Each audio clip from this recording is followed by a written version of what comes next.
We, the members of the Libertarian Party, challenge the cult of the omnipotent state and defend the rights of the individual. We hold that all individuals have the right to exercise sole dominion over their own lives and have the right to live in whatever manner they choose, so long as they do not forcibly interfere with the equal rights of others to live in whatever manner they choose. Governments throughout history have regularly operated on the opposite principle, that the state has the right to dispose of the lives of individuals and the fruits of their labor. Even within the United States, all political parties other than our own grant to government the right to regulate the lives of individuals and seize the fruits of their labor without their consent. We, on the contrary, deny the right of any government to do these things and hold that where governments exist, they must not violate the rights of any individual, namely, 1, the right to life.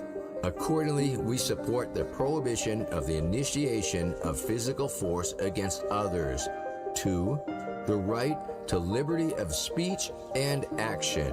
Accordingly, we oppose all attempts by government to abridge the freedom of speech and press, as well as government censorship in any form. And 3, the right to property. Accordingly, we oppose all government interference with private property, such as confiscation, nationalization, and eminent domain, and support the prohibition of robbery, trespass, fraud, and misrepresentation.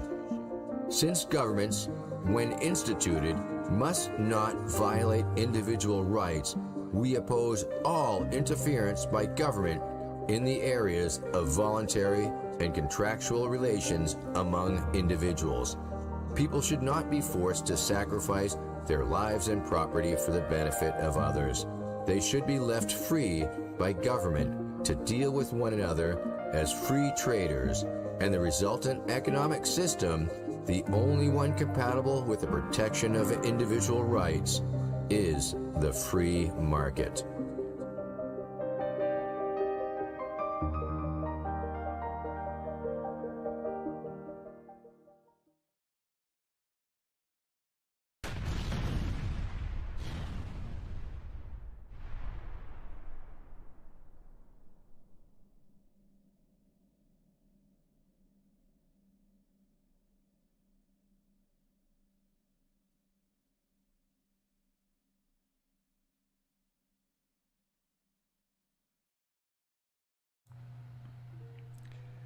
Hello, everybody.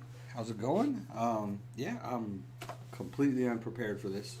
I was actually considering not even streaming this morning because I was so unprepared. But here we are. Saturday's usually just a kickback day, anyways. Me, y'all, hanging out, just talking.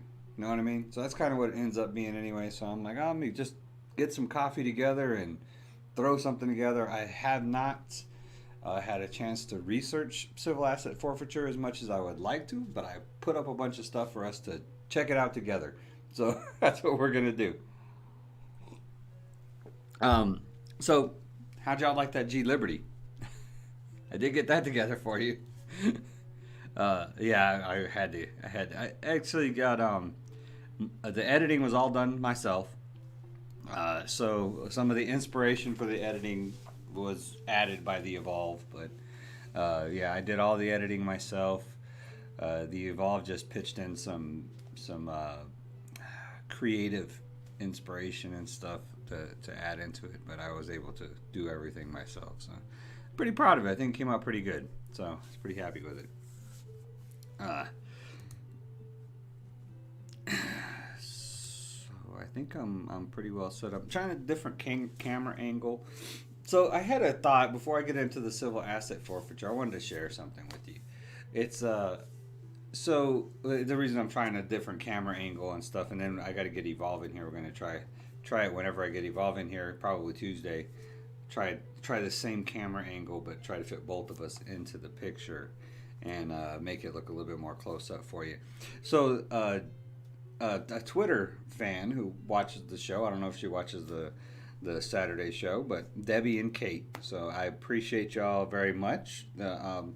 Our conversation started out with asking me a question as a Christian libertarian. It's on my Twitter. My Twitter is libertarian. Oh, I don't have my email up there anymore either. So I'm going to, there's my email. So I'll add it to my email to just kind of scoot it over a little bit.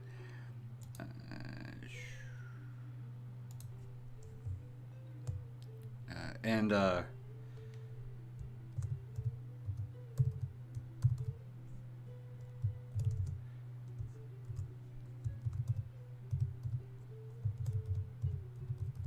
one second. Like I said, I'm not prepared for this, so I'm just throwing this up there for y'all. So yeah, I've been actually using Twitter for the first time since ever. Never used Twitter before. So I think I spelled that right. So we started a conversation that as a Christian libertarian, how do I feel about LGBTQ rights and stuff? And since her name was Debbie and Kate, I figured this was the same-sex couple. You know, probably wanted my, and I'm like, you know, as a Christian libertarian,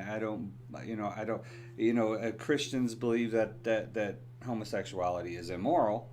But as a libertarian, I just don't believe that the government should force any morality on people. So, and it really led me to a line of thinking this morning I woke up with was, and I should probably put this out in a tweet. Evolve's always telling me that's the stuff you need to tweet. That's the stuff you need to tweet. And I'm like, okay, so it doesn't matter if you're a left-wing liberal. It doesn't matter if you're a right-wing conservative. It doesn't matter if you are morally opposed to homosexuality. It doesn't matter whether you are homosexual. The thing about the Libertarian Party is, as long as you don't believe that the government should be forcing those views on anybody else, then you're welcome in the Libertarian Party. All of this division and stuff that's happening in our country is perpetuated by the right and the left. Actually, the Democrats and the Republicans. I'll just say it straight out, believing that you have the right to force your beliefs on another person, you know, one way or the other, and the libertarians just don't believe that. We don't believe that it's the use of force that is the significant point to libertarians. So it's okay if you're a conservative. You're welcome in the Libertarian Party as long as you don't believe that the government has the right to force your conservative beliefs on the other people. And it's okay if you're a liberal, because as long as you don't believe that the government has the right to force your liberal beliefs on the rest of the population, then you're welcome as a libertarian. So that's why the libertarians are a true representation of the American people. That's why we're always saying that you are a libertarian, you just don't know it yet. You know, because we are a true representation of the American people, because we are the melting pot of every type of culture, every type of belief system. You know, it doesn't matter your religion. It doesn't matter what your moral beliefs are. You're welcome in the Libertarian Party as long as you don't believe in that use of force. So that's the key point. So, I don't know why I just woke up with that in my heart this morning. But yeah, it doesn't matter if you're right-wing conservative. It doesn't matter if you're a left-wing liberal. You're welcome in the Libertarian Party as long as you don't want to force those beliefs on the other side. So, Twitter is valuable. Hey, Michelle, how's it going? Looks good. Yeah, this is just a different angle I'm testing out. I probably need to get a new camera. I don't think this camera is kind of weird. And I already ordered the new light. So I got getting one of those circular lights. The table thing, this table that I use here, you can sort of see it bouncing. See, this is my laptop here. I try to keep the laptop out of the shot. The mic is kind of hard, but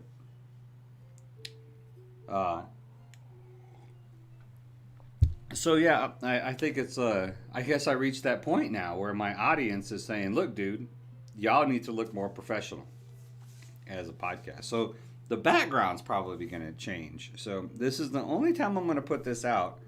But if you can send me I don't know how you do that on Twitter, but tweet me what this background is. And I would say the first I'll throw $25 at it. So the first 5 people. No, I can't do that because then once you see it, then you'll know. So this, maybe I'll do it by email then. Yeah, by email, because then I'll have your email and I'll be able to send it to you. So the first 5 people who email me what this background is and where it's located, I'll send you a $5 Amazon gift card code. So I meant to do it when I first put the background up. So probably going to change the background to something that's I don't know, or maybe just add something to the background. I don't know. I kind of like the background because of what it represents. So.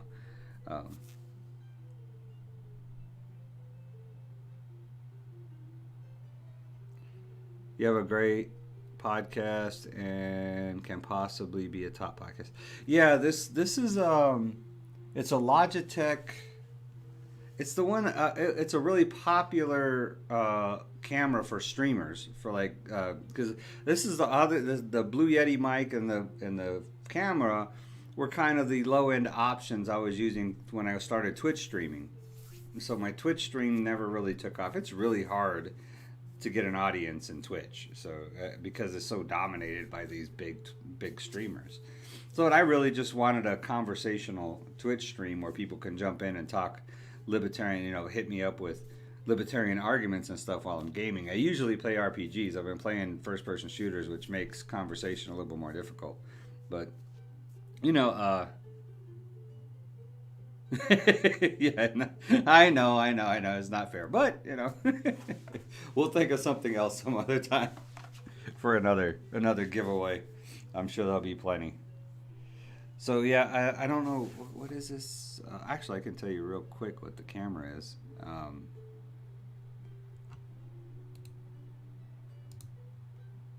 It is a C920 HD Pro webcam C920 from Logitech. So that's the camera I use, and I've had it a few years, so I don't know, it might be running out. I know I have to max out the sharpness on it, otherwise I'm all blurry. That's why if you look at up until like just a few, maybe 3 or 4 podcasts ago, I looked all blurry the whole time. It's just these past 3 or 4 podcasts I've been cranking the sharpness up on it to clear it up. It's weird. I don't know. Like maxing the sharpness out. It's the only way I can get it to where it's not blurry. I don't know if it's something in OBS or if it's something with the camera, but.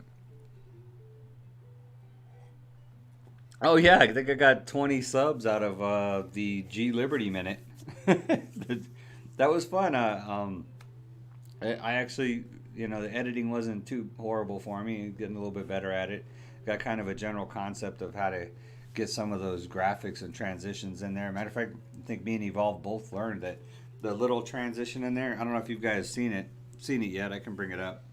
But there's a transition in there where it's like these. He starts talking and then it pops up in these 4 squares, and then the bottom square blows back up into him talking again. But that was a totally new one. Where I just testing it out. I'm like, hey, check this one out. He's like, that's cool, man. So it's called continuous or something. So it's the camera placement. What, too far back or? Right now it's only about. The camera was about 5 feet away from me, and that's where I had it in order to so we could get both me and Evolve in the shot. So right now, let me see where. So right now, yeah, see my arm's already cut off on this side, right here. So literally, Evolve has only this much space. So we'd like to have to be like side by side with each other, no space. So that's what I'm trying to avoid. And the reason why I wasn't totally unprepared for this podcast is my sinuses have been going crazy the past 2 days. So I woke up and I just constant itching and runny nose and stuff going on. No, it's not Corona. At least I don't think it's Corona. Not that I'm worried that it is, but so yeah, I'll be sniffling a lot. So yeah, I'm gonna look at that. Maybe a wider angle camera that we can bring closer, but that will capture more width. You know what I mean? So I think that's the problem. Or trying to angle it at a different angle where I was thinking trying to do an angle from this side here, and then and I would like to get a better table too, to a bigger table that we could actually show, but then I'd have to put the laptop off to the side. I don't want the laptop. I like to be. A couch would be cool too, something just like we're just, because that's how it is, really. I mean, that's how this podcast started. Anyways, with me and Evolve, is that we're just chilling in my living room, and we would just start talking about stuff, and we would have these really interesting conversations that you've seen on the podcast. And I mean, this has been going on for years, and we're like, we should do this as a podcast. So that's how it started. We started out just, the intent is just to chill out and talk about different subjects and stuff. Have a subject, and then talk about it. So that's why I think if we could bring that atmosphere in here. But this is like a really small room too, believe it or not. So this isn't a small room. This is a big room, but the room I'm actually in is pretty small. Keep Evolve away if you have corona. Don't give him any excuses to go away and not upload for months again. He don't get sick, so he doesn't get sick. I don't know if you heard the story about the sub sandwiches, but he don't get sick. I mean, the story with his mom was on the phone with him. That's why his mom brought it up. But like they got these sandwiches from Subway sandwiches from somewhere, and everybody got food poisoning from them. And he's going around, just like joking, like, I'll bleed the blood of Jesus on this, and takes the sandwich and starts eating it. So he started eating everybody else's sandwiches while they're throwing up and all sick and everything, and nothing. He didn't get sick. So he's a freak of nature, basically. So Devolve, you better step it up. It was, it was funny because he was editing, and he shot and edited that Devolve. We shot the G Liberty like a few days ago, so I'd been messing with it. I didn't really get into the graphical editing part of it. I was just cutting it. G Liberty actually helped me edit it. We would shoot like a certain portion a few times, like when he was going liberty, freedom, and we would do it a couple of times, and I'd be like, which one do you like? And then G Liberty would pick the one that he liked, and that's the one I would keep in it. So he was actually part of the editing process. And so I did all the cuts, and then I kind of did all the graphics separate, like on the same day that Evolve was over here shooting the Devolve one, and then he edited the Devolve one kind of at the same time, and we uploaded almost at the same time. But I think the G Liberty one came out so good, he was kind of disappointed in the Devolve one too. He was like it's just, I think he said it was like a 5 out of 10. So but yeah, and I told him, I was like, he's revisiting that. Somebody even mentioned, to, I think on Twitter or something, about the school thing. And love this rap at the end. That was, where were we coming back from? I don't even remember. Where were we coming back? We were driving back from karate. So me and Evolve and the kids were in the back of the truck, and we were looking for the background music that I was going to use in the G Liberty video, right? So he was like, he was on his laptop and he found the song, and he's like, I really like this song, check it out. And I was like, oh, that's really good. And then so we started playing it. He was like, man, you could do a rap to this song. So Evolve started rapping a little bit, and then the kids started rapping in the back. So then he was like, he's like, you need to do this as your outro, right? And then he just recorded it as the kids were rapping in the back. And that's where it came from, so. Right? They need to test Evolve's blood. He's got a cure for something, man. If he's never been sick, he says literally he's never been sick. Never been sick. Doesn't go to the doctor. Never had an antibiotic. Well, not having an antibiotic actually contributes to not ever being sick. Because so your entire immune system is contained inside your gut bacteria. So your microbiome in your gut. Your gut is like your second brain. There's actually more nerve endings in your gut than there is in your brain. So it's like your second brain. But it's the primary factor controlling your immune system. So all of your gut, all of your immune system is in your gut. So when you take an antibiotic, antibiotics kill without prejudice. So they just kill bacteria. So what it does is it wipes out all of your good bacteria in your gut, which devastates your immune system. So it makes you actually more dependent on antibiotics. That's why most people, when they take antibiotics for something, I'm not saying that there's no use for antibiotics, but I won't take an antibiotic and I won't give my kids antibiotics unless it's literally life and death. Like if it's a life-threatening infection or a possibility of infection, like after surgery might be a good time to have antibiotics, because if you get an infection during surgery, you could kill you. So, but for like simple, like viruses, I mean, they give antibiotics that's so over abused. And what it does is it wipes out your gut bacteria, and then it makes you so susceptible to illness again after that, infection and stuff after that. So, yeah, so that's what I'm saying. If he's never taken an antibiotic, that's probably why his immune system is so strong, because he's got, his gut bacteria and everything is from birth, Most of us have been on some kind of a regimen. If you've been on a regimen of antibiotics for any length of time, then you probably need to take 3 or 4 different strains of probiotics in order to replenish that gut bacteria, and fiber and stuff like that on top of it too, because fiber basically feeds your gut bacteria. So jumping into my health coaching stuff that I would go over with people. Never had a cold. I don't think he's had chicken pox. Nope.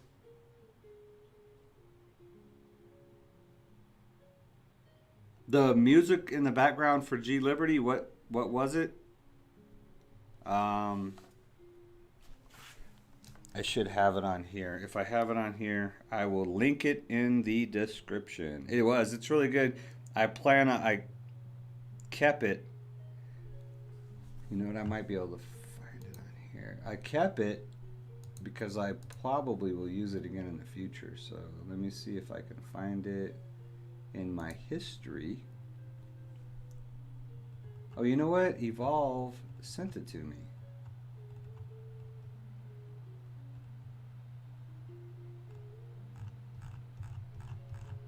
Those are, and the sounds with the backpack are actual Jedi force pull and force push sounds.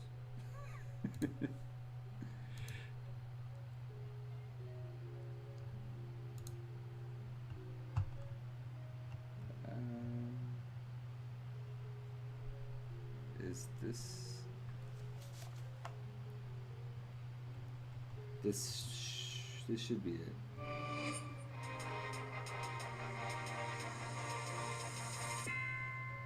That's good grammar and spelling. What is up with the ads, man?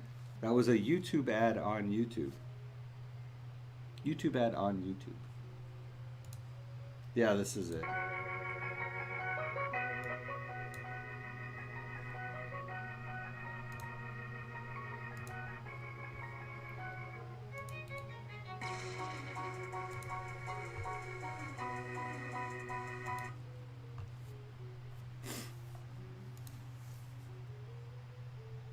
I should put that in the description for the actual devolving one, huh? I mean, the actual G Liberty video. I'm gonna play it. I'm gonna play the G Liberty video just because I want to, and I think it's awesome. So I wish YouTube would. Oh, it does. Oh, it's giving me 1080p. Nice. It just takes it a while, I guess. Let's see.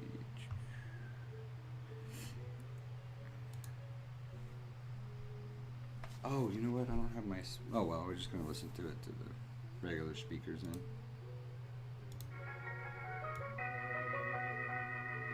I'm G Liberty here, and I gotta say something. That's right. Cut my head off.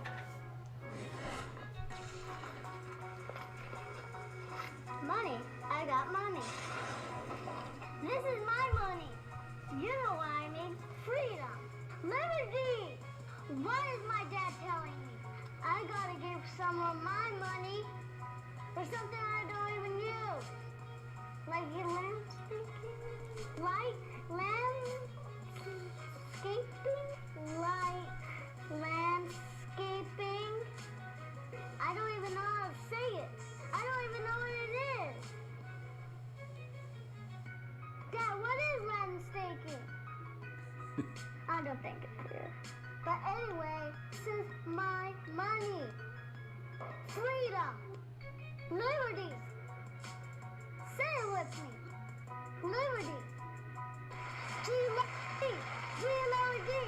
G-Liberty. I just want to spend my money for Apex Legends. I want to buy an Xbox, candy, toys, and everything. It's my money.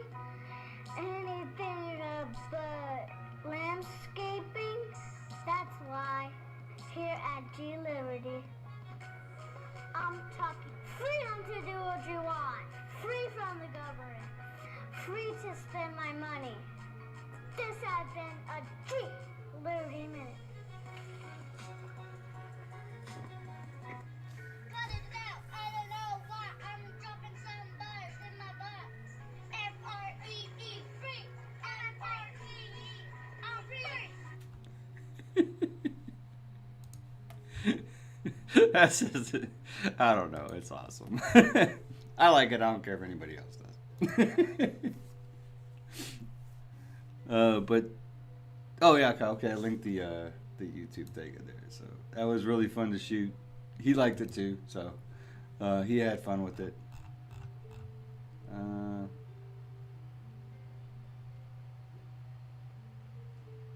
Oh yeah, Evolve messaged me. I've been out of it like yesterday, the last couple days. I've been kind of out of it. Yeah. You know, you don't get comments because it's a kids video, so you don't get comments on it. It is what it is. But it's got, how many views does it have now? It went over 1,000, I think. Let me check Studio. Studio tells you kind of what it's trending towards. So it looks like it's trending towards, it says 1,100. That doesn't seem right. I think it's already at 1,100. So. Nope. Don't go there. You know what? Let me see if I can, you know what, since I'm here, let me put the,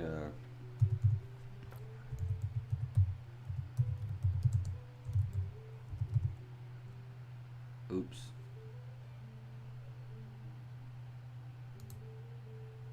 I'm going to put the background music in the description also, just to kind of give them credit.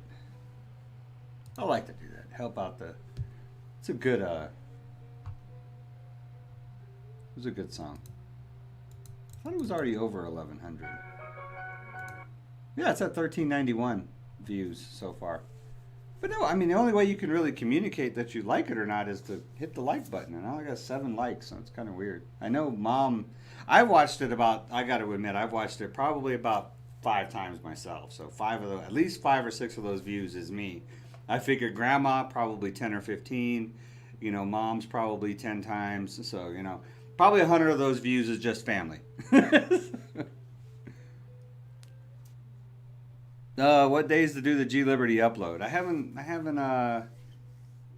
set a date for it. It's really going to be hard for me to stick to a schedule on that because I want, with G Liberty, I want those to be him. You know what I mean? I want that because that's his personality coming out. You know what I mean? And that's really what I want to do. So I want to do, like, I already have an idea for the next G Liberty, but coming up with libertarian concepts and stuff and being able to put it into a kid's a kid video type of framework, and then my really lousy, my really novice editing skills and creative thinking skills, could be,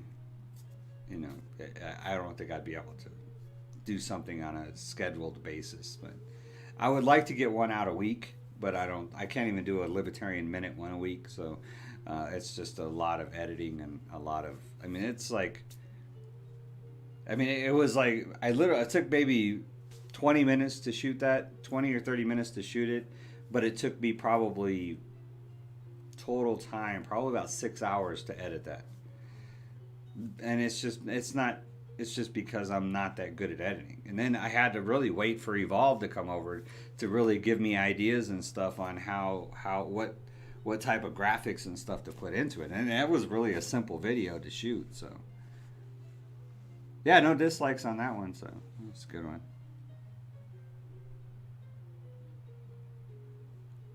Yeah, you can't, and it's not, you can't comment. It's not, I don't shut the comments off. YouTube shuts comments off on kids' videos. So if the video is primarily just a kid, then they'll shut comments off on it. So same thing with Devolvy. All Devolvy's videos are automatically no comment. So it's cool. It's to protect the kids so that they don't get, like kids' videos don't get hate or sexual links and stuff posted and stuff like that. Yeah, YouTube shuts the comments off.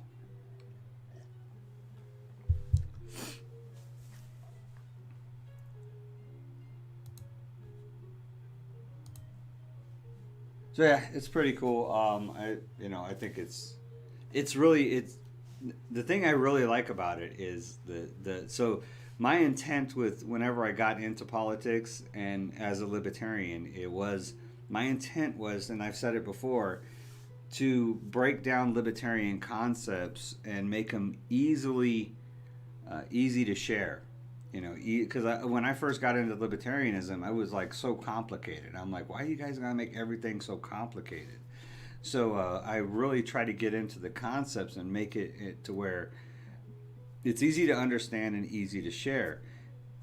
And I think taking that a step further is to that's the same thing with Libertarian Minutes, is to make them, humorous and, really break down the concepts of libertarianism and why big government is not the answer, why the government isn't your friend. And that's, the fact that government isn't your friend, government is your oppressor. That's why we need to shrink it, to take those concepts in the issue by issue basis and break it down really simple to where it's easy for people to understand, and concepts where they can put it into their own words and share with people, to spread this message of why liberty is a better choice. And to take that to a kid level is a real challenge. Kids are libertarians. They're anarchists. They are beyond libertarian. They're anarchists. They don't understand why there has to be any rules.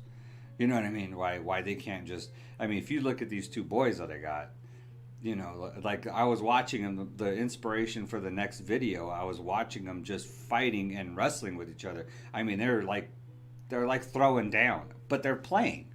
They're throwing down, but they're playing, and I'm like, this is aggression, right? I'm like, this is a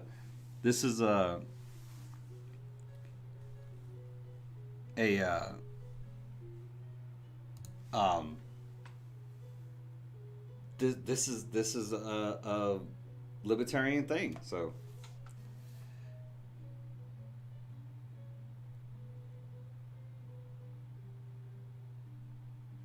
tell blogs. What happened to tell blogs?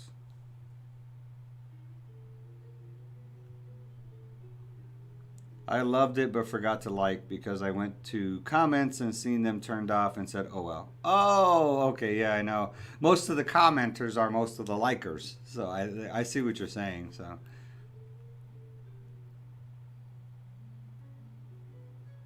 are you talking about civil asset forfeiture because what happened to your friend Tellblogs? What happened to Tellblogs?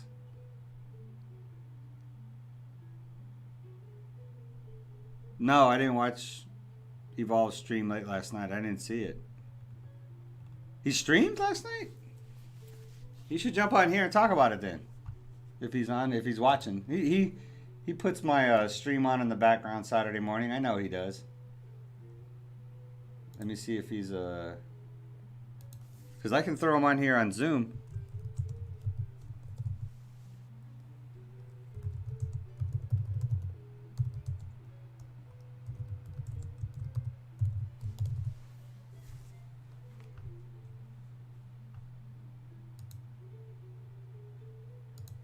Okay, well, since we're going to get into it, let me go ahead and give my little spiel about civil asset forfeiture. For some of you that don't know, civil asset forfeiture, and it's a really simple thing to look up.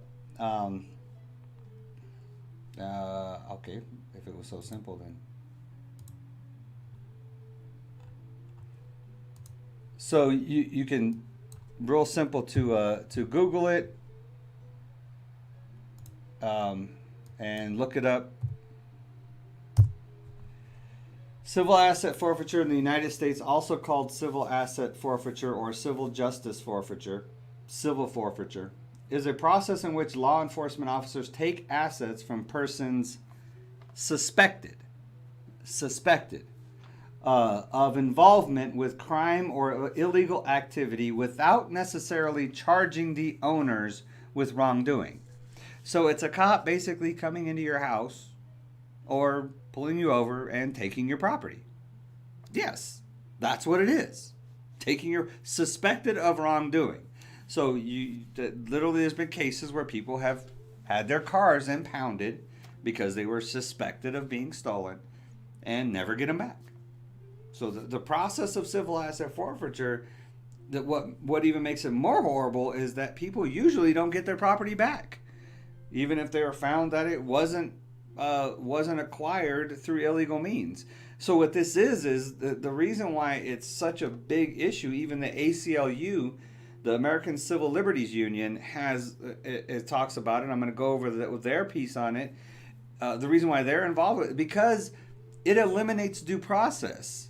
Due process of law is a key to our constitutional rights, and this is the problem with government. Government is sworn to protect our constitutional rights, to support and defend the Constitution of the United States. Support and defend the Constitution.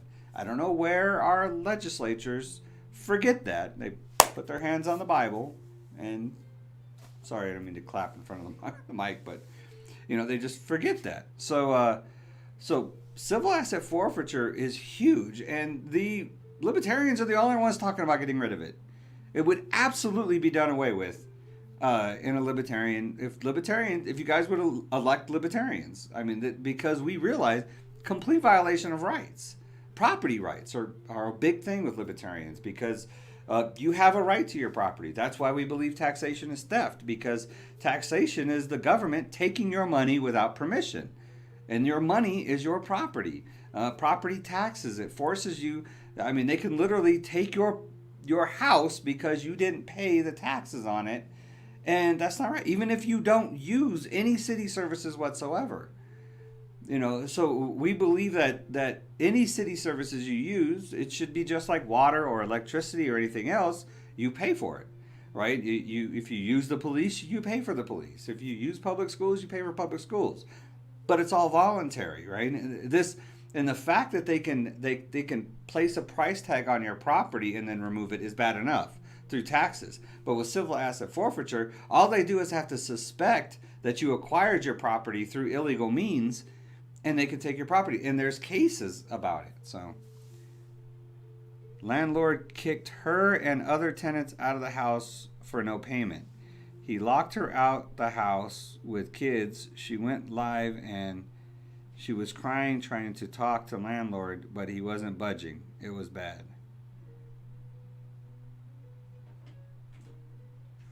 Attica. I don't know what Attica is, Yoda. What up, guys? Is my shirt gonna get camouflaged? Probably. Oh, morning. Morning. Love you guys. You gonna say hi, G Liberty? They're all talking about your video.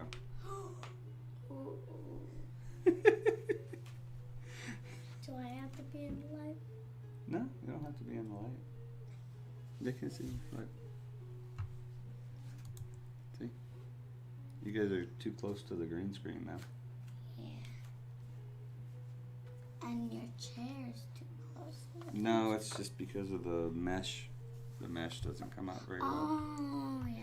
That's crazy though, guys. Yeah, I thought that they weren't allowed to kick people out for no payment. I had no idea. Close the door all the way. Thanks, bud. Man, that's... I had no idea that was going on. Yeah, man, that sucks. That's not really civil asset forfeiture. That wasn't the reason why I was going over. Civil asset forfeiture is completely different than eviction. But I thought they were restricted from evicting people for non-payment during this whole coronavirus thing. Or is that already expired and now they're allowed to evict people? And so it just, it sounds like, why would we just instantly evict them and not even give them a chance to catch up? You know, that's weird.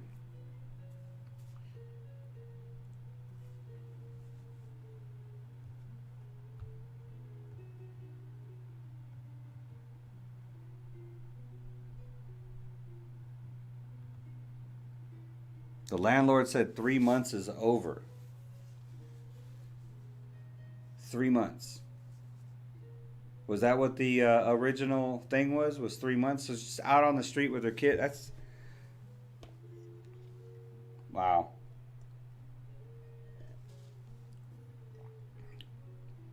Man, I'm sorry to hear that. I like Tell. Really good people, man.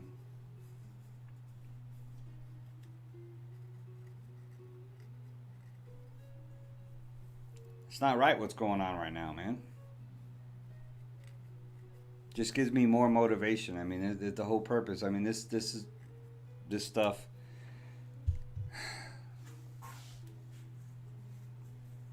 Government just made everything worse, man. Put people out of work, put businesses out of business. You know, caused the individual person more pain than this virus ever would have. You know what I mean? And it sucks when it hits home like this, you know what I mean? When it's a friend of yours.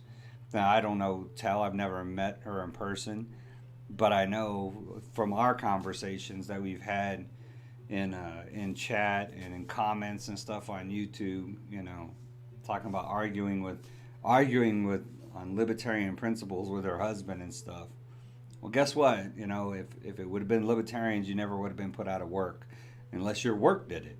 You know, businesses would have never been shut down. Now we're going to go into a whole nother shutdown process, right? They're going to shut down restaurants and businesses again, and then they're talking about another stimulus bill in order to, government creating the problem by shutting down the economy, and then here they are. Here's the hero with the Band-Aid to try to fix it.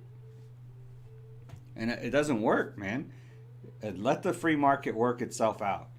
You know what I mean? Let our natural immune system work itself out. You know, Jesus, government is not our savior. Never will be. Never will be. The oppressor will never save you. I wish people would understand that. The oppressor will never save you. Doesn't work that way. Violates the laws of nature. Just doesn't work.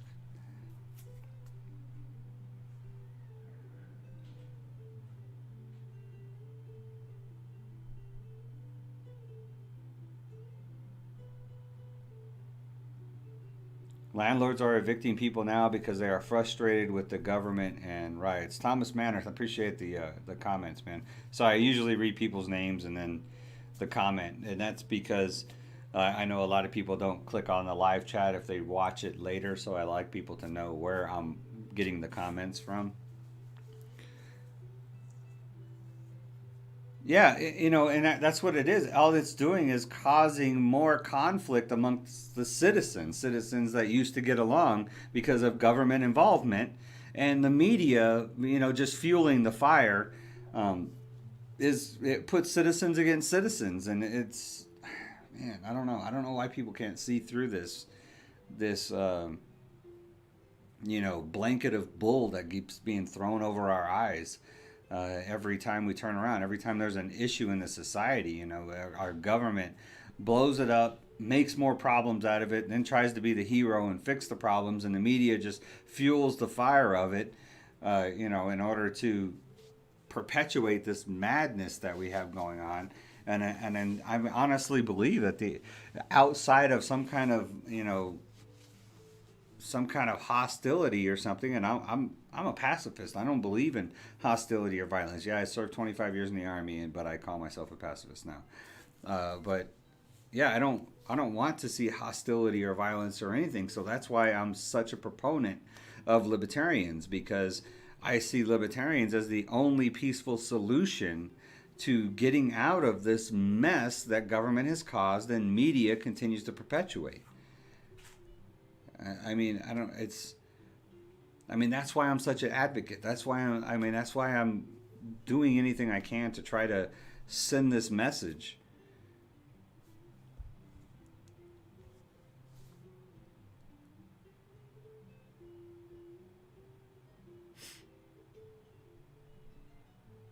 People turning on people, man. Yeah. And now we are about to go, Captain Hawk says, yeah, now we're about to go back in quarantine, Royal Warrior Family quarantine, right? She should sue. Lawsuits take time, and most of the time they take money. Unless you can find a lawyer that will do it pro bono. In other words, they don't get paid unless you get paid. And it takes, and you have a family to support in the meantime. I honestly, man, I feel for her. That's tough. That's tough. And then, what? Just lock the door on her. I can't get in the house. All your stuff's still in there. I would just go to the police and see if there's something the police could do. The sheriff or something. The sheriff is usually the highest law enforcement in a town, so the county sheriff, because they're voted in. The county sheriff is an elected position, so that's crazy. Yeah, that's all. As far as a quick solution, at least maybe she could get her stuff out of there or get something. I don't know.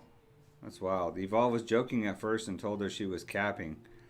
But then he zoomed her in, and it was real. It was bad. Wow. Yeah, I had no idea. No idea. I wasn't feeling too good last night, so I'm surprised my sniffles have gone away now.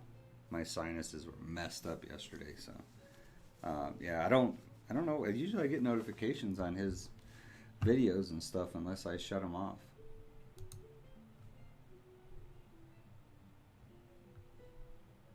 Yeah, that's probably why he's not on. He's probably still sleeping if it was real late last night. Man, I hope she keeps us updated and lets us know. What's going on. Yeah, that's probably why she's not on here now. She's usually on my Saturday morning streams. That's crazy, man.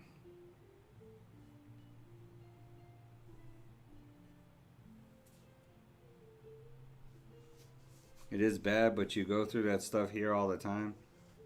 In India, where just people get evicted and locked out of their houses by landlords for non-rent payment during pandemics and forced quarantines and forced unemployment by government. Government does have a lot of control over there. Your guys' constitution is like 800 pages long.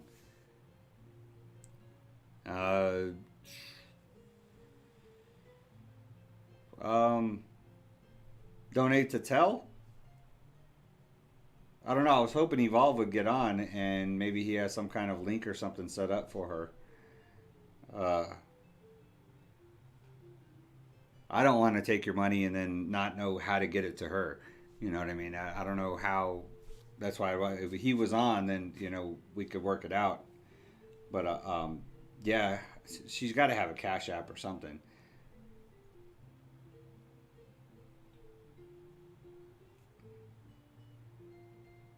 So she didn't even. Why not?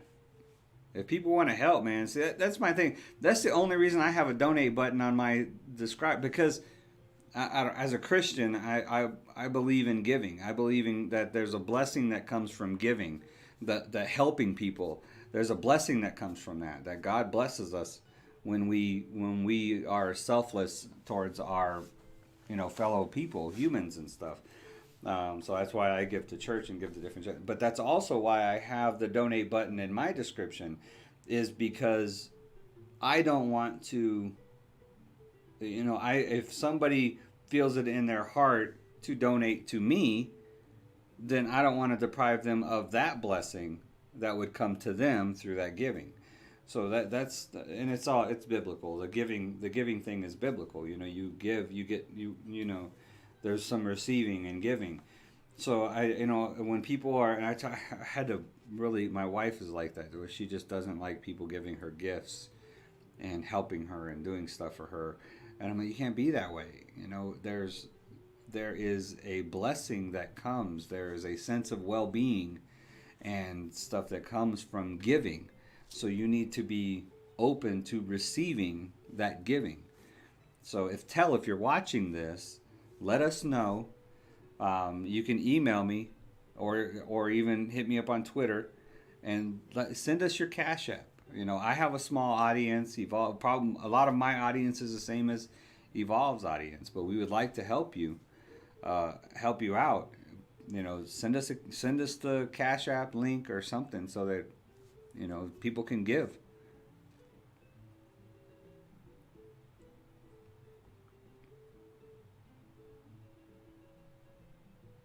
Where does she live? I don't know. Does she live in Texas? For some reason I know there's somebody that lives in Texas that watched regular. That was one of the regulars. Was it her? I was like maybe in the Austin area or something, or Dallas. I don't know. I'm not really sure where she lives. Let's see. Evolve's not answering me, so.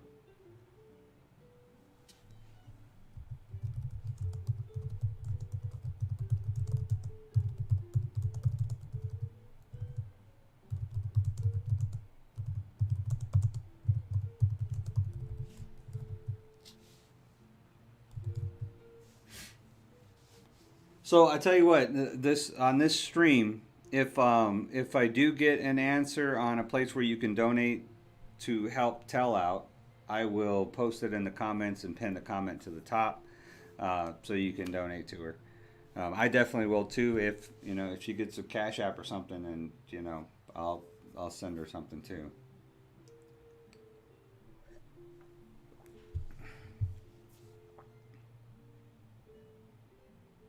Oh, yeah, that's the pride thing. Her husband got mad about the money. Yeah, it's the pride thing. Sometimes you got to put that aside. You know what I mean? Like I said, it's not, you have to understand that, if it's in people's heart, it's like Wayne Dyer says, if it comes from a place of love, then it comes from God. You know what I mean? Because God is love. That's biblical. It's in the Bible. God is love. So if it comes from a place of love, it comes from God. So, and the only reason people want to give and help is out of love. So that giving is coming from God. And if you don't accept that giving, or if you provide barriers or obstacles to that giving, then you're preventing God from granting that blessing not only on you, but on the person who's wanting to do the giving. So, and that's where pride can be a hindrance. That's where that sin of pride comes from. So yeah, and that's the thing is you should, if it's in your heart to give, and trust me, if it really is in your heart to give like that freely and openly like that, then you'll never be without. You will never miss that money.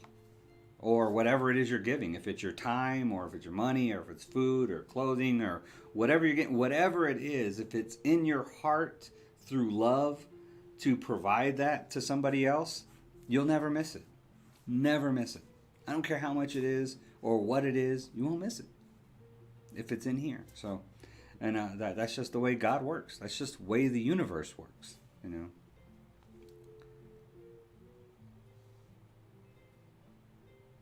Yeah, he's supposed to be the provider. That's who probably was thinking. But yeah, it's not. Yeah, but that's not the point. It's not his fault. You know what I mean? This is something that was out of his control. You know, and I understand that completely. You know, I've been that's what we are as men. I mean, that's the way we think. Not to sound sexist or anything, women are great providers as well. My wife's a great provider, so but I do provide too. Got my retirement. I provide in my own way, but it's it's true. But yeah, Bruno says pride is no good in times like this. Nope. Sometimes, and sometimes that's the lesson that's there to be learned, is that the pride is not, has to go.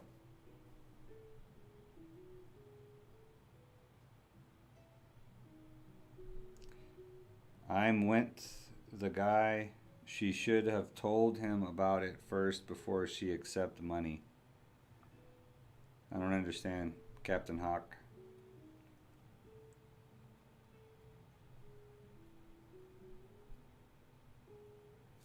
Oh, Michelle said, if so, I heard Texas.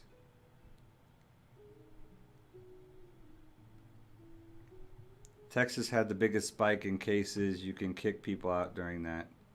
You can't kick people out during that.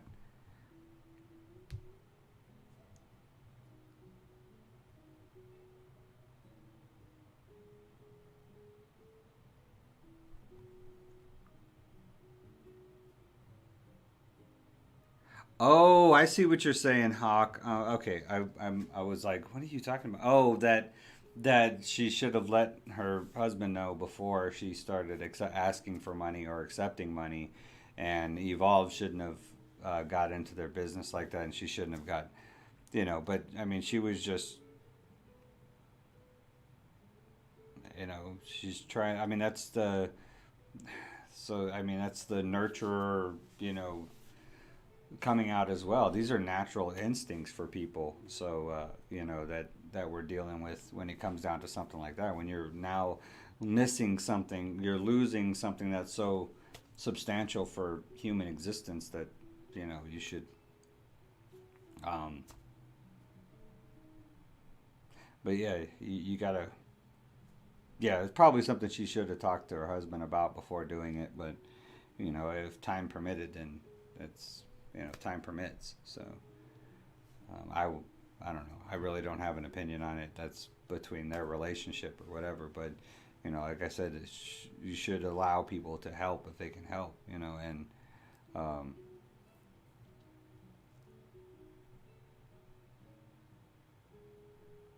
why, Captain Hawk says, why is she putting family business out there? Dave, you would not have done that. Also, Evolve should not use his platform to expose, and even joking about it. I don't know. I don't know exactly what context it was put in. But yeah, it actually, if I was in that position and with my audience, I would be okay with it. But like I said, I have a different mindset than most people. I would, put my business out there like on YouTube and stuff like that. I wouldn't really have to. I wouldn't have a problem with it, giving people an opportunity to help me if I was in dire straits.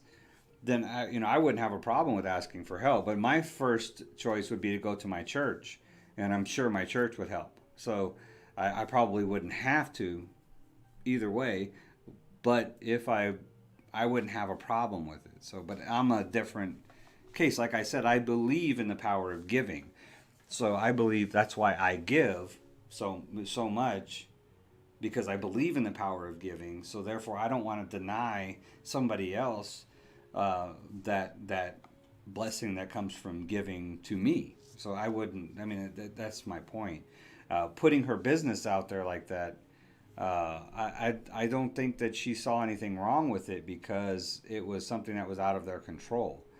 So it's not, she didn't see anybody at fault within her family. So basically, I think she's probably just trying to say how horrible this situation is, and you know, the landlord situation. As far as Evolve, he's probably just trying to help. I think he does a lot of stuff without processing it first, just because he feels it's the right thing to do. Like his first instinct is the right thing to do is to, you know, to try to help without processing or anything. And he probably did think it, honestly, probably thought it was a joke, you know, because Tell Blogs has been a follower of his for years. I mean, she's been with my stream for since the beginning, and you know, she's been a follower of Evolve well longer than that. So y'all know I'm right. He gave his own money and set a path of giving for her. I have no words on this, but Captain, I see what you're saying. But it's not the Evolve fault. He's just trying to help. I mean, she brought something to his attention. She's a law. I mean, he had no idea that it would be some kind of family conflict or whatever. But I mean, you know, that's why I just want the message to be known that, you know, that, you know, for her husband to realize that there is blessings that come from giving. Allow people to give to you. Allow them to help you because it helps them. You know, it's the cycle of generosity. Don't think that because, you know, people are helping you that it's somehow a burden on them. You know, it's not. I mean, it's a benefit to them as well. I mean, that is the beauty of giving, is that it's a positive and a positive. So there's a positive that comes from giving, and there's a positive that comes from receiving. Be grateful, be gracious, you know, and be thankful. That's all, you know. And there's a blessing that comes from being grateful and being thankful. So just live with that.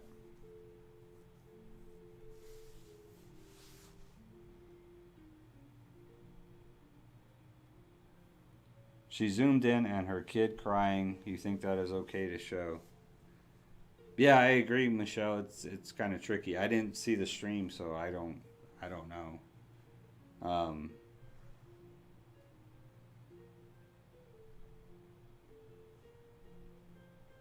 The husband told her she needs to get off of YouTube.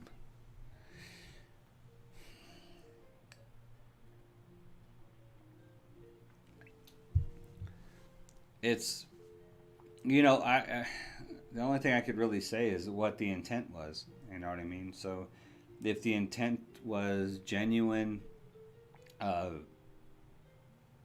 concern, genuine desire to help, then, you know, then it's one thing. If the intent was to somehow create some kind of entertainment or you know, something like that, then absolutely not. It wouldn't be okay. You know, if you were trying to just get attention, you know, just try to get attention, then absolutely that wouldn't be okay. So it kind of goes into where their heart was, where whoever was involved last night with that stream, you know, where was your heart? Was your heart, you know, God sees your heart. So, you know,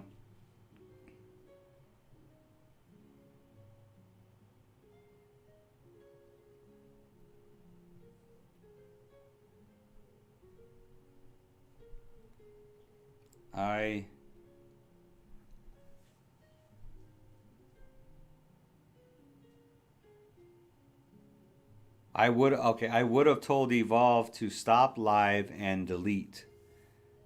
Live would have told Evolve to. Okay. I hope you're not driving or something, Captain Hawk, because your typing just went downhill fast. I understand what you're saying, though. You would have told him to stop the live and delete the stream. That's what it sounds like to me too, Brunels. It sounds like it's just a heat of the moment type of thing. Hopefully, it didn't cause too much strife in her family. The family thing is the most important thing of all. So, wow, man, wow, Tell. I hope. I wish. I mean, I wish I had contact information. I wish I could, reach out, but I don't. So, yeah, hopefully it works out. Maybe Evolve does. So yeah, that's the thing, and it's such, like I said, I don't know why everything comes back to it. So I want y'all to understand something though. See the desire to give, the compassion that's within the human heart, is a key to why libertarians believe that we don't need so much government. We don't need government welfare and stuff like that, because the more private citizens have, the more giving they're willing to do. So on large scale or small scales, anytime there's a tragedy, there's giving that comes from that. People have this natural desire to help others, the majority of people. And as you can see from this situation, just a matter of a friend that we just know online getting evicted from her house, so many of us are willing to give in order to help that person out. And you see when natural disasters and stuff, the fires in Australia, the hurricanes, the earthquakes and stuff like that, they post those text numbers up there and raise millions of dollars in support. I mean, the injustice that happened to George Floyd, Black Lives Matter, there's millions of dollars that have been donated to them because of that. And unfortunately, that happens to go to politics. It happens to go to a political organization. So, but, it's, people's willingness to give has no bounds. It's the compassion of the human heart. And as a society, we're becoming more and more compassionate. So those of us that do well and have some extra pennies at the end of the month, that have, what do they call it? We still have money at instead of have too much month than money, we still have money at the end of the month, I guess you should call it,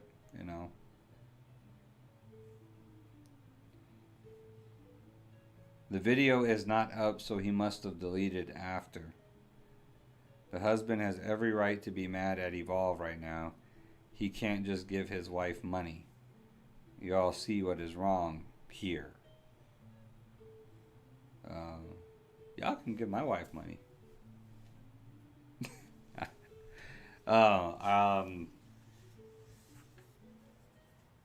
He didn't give his wife money. He gave his friend money. Evolve didn't give this guy's wife money, though. Evolve gave a friend in need money.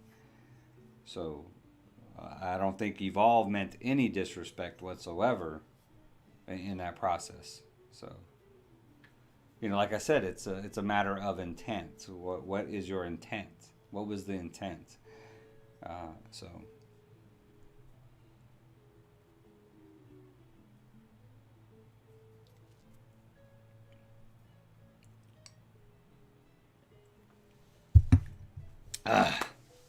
Why are you focusing your anger on the one person that gave money and hope?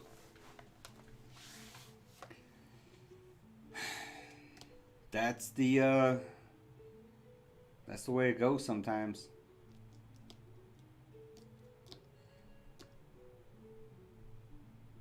I mean,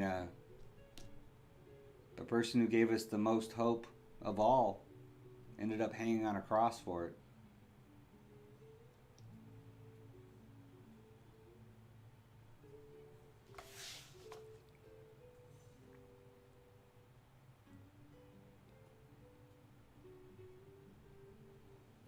Anyways, I'm going to run through this civil asset forfeiture stuff real quick. Y'all can continue talking about that. I think I said my piece on Tal. Like I said, I hope she reaches out. I hope her and her husband reach out and we can help her out some more. Like I said, if I do get some contact info, I will definitely post it in a pinned comment on this stream.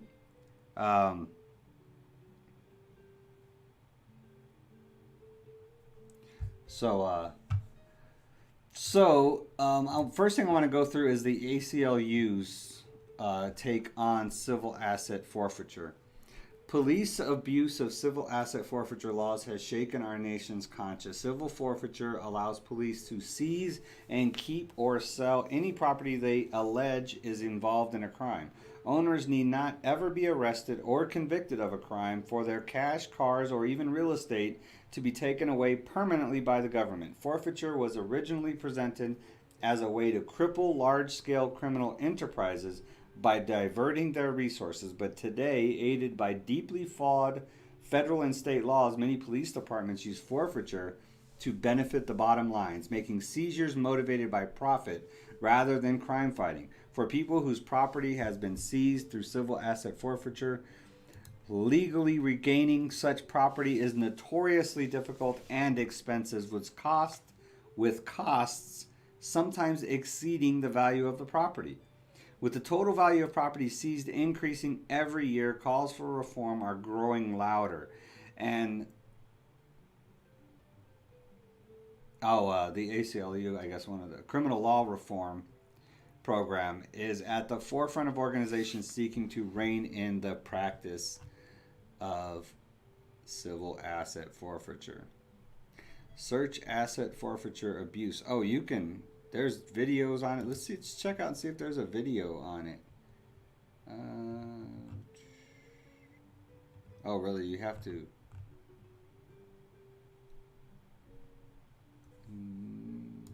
No.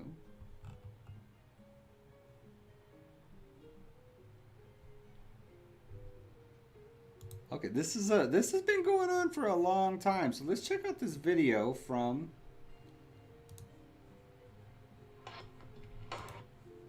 it's on the ACLU's website, but this is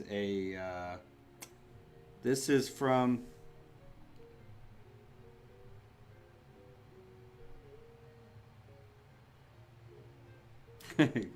yes, God bless you, Telblogs. I agree 100%. Highlight that comment, Michelle. Blessings and prayers for you out there. I feel for you. I honestly, Telblogs is one of my favorite commenters. I mean, she's just been great motivator and encourager for me, and you know, it breaks my heart that's happening to her. So I'm gonna push this is off the ACLU website. I haven't watched any of these videos. Like I said, my research has really been horrible on this, and I apologize, but I haven't been feeling good the last couple of days. So that whole coronavirus thing, but I ain't scared. I'll be all right. No, I don't have corona. Maybe I should go get tested. My wife got tested. She's negative. So I was like, oh man, I actually want to go get it. So if I don't have it, I can get it over with. Like chickenpox. You remember when your kids had chickenpox and one kid had chickenpox during the summer, like summer break from school, and then all the parents would bring their kids over to get chickenpox from that one kid so they could get it out of the way while they were on vacation. That's kind of the way I feel about it. But anyway, so civilized. Sometimes cops find a stolen car, sometimes cops stole it. So this is a ACLU website. I have not seen this video either, but this is a video on civil asset forfeiture from ACLU website.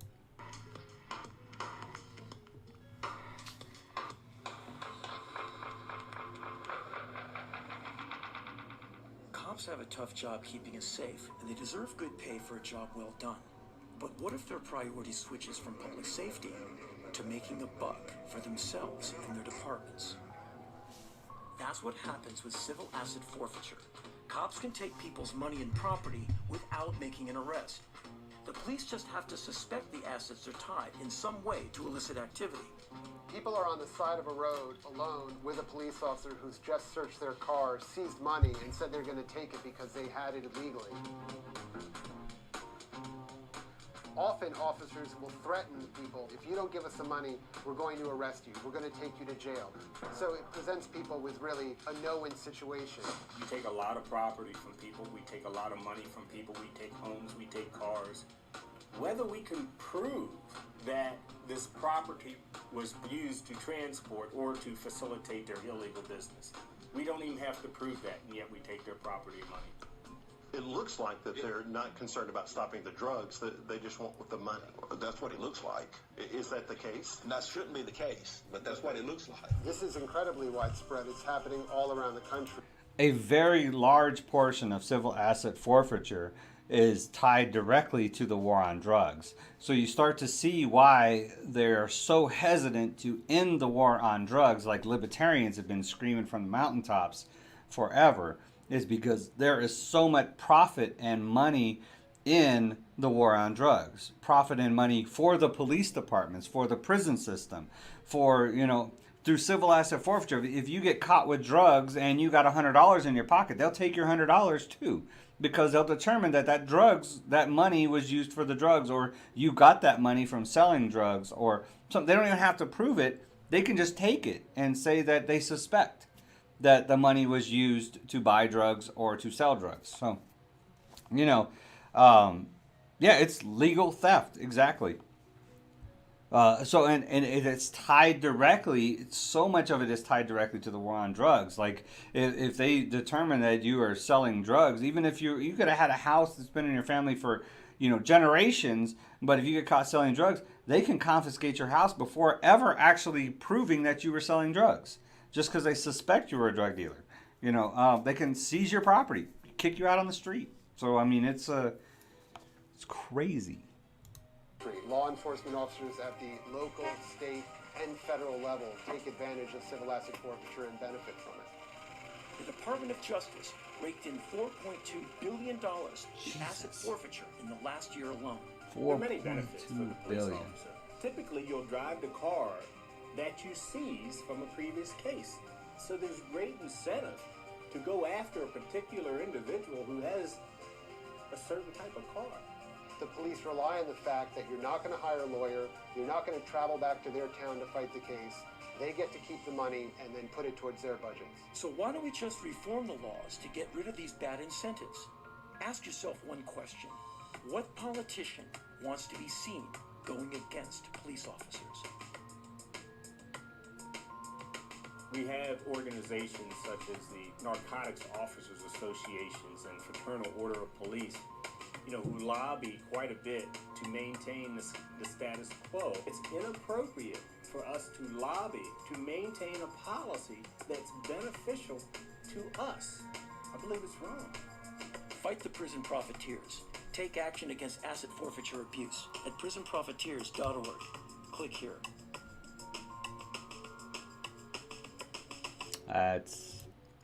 So that's it, man. That is that pretty much sums it up. It's crazy.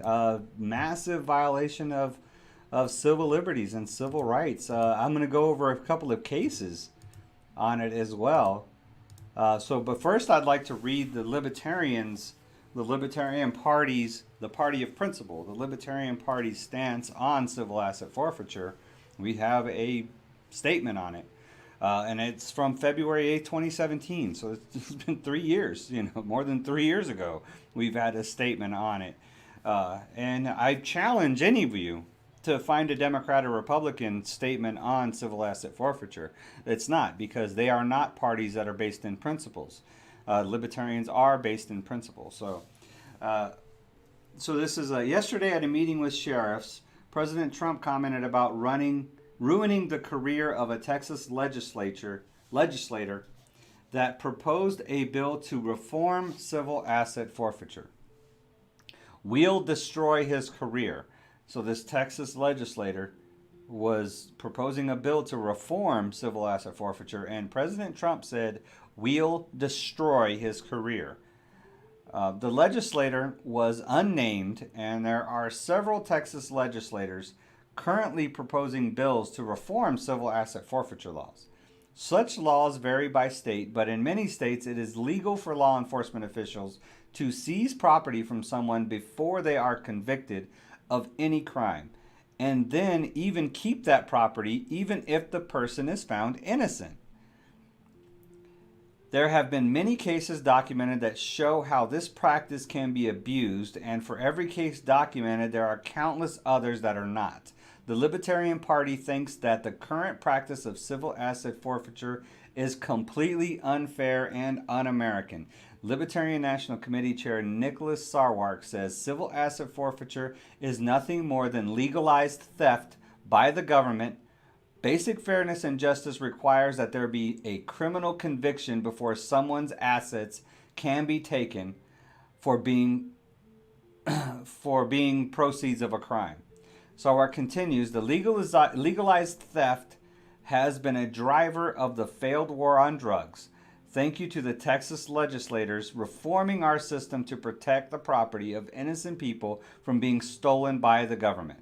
Our president and his nominee for attorney general should be ashamed of continuing this immoral policy of legalized theft and bullying legislators who stand up for their constituents. He concludes with, when bullies don't have an argument, they use threats to try to get their way. Such pathetic behavior from the president is sad but not surprising.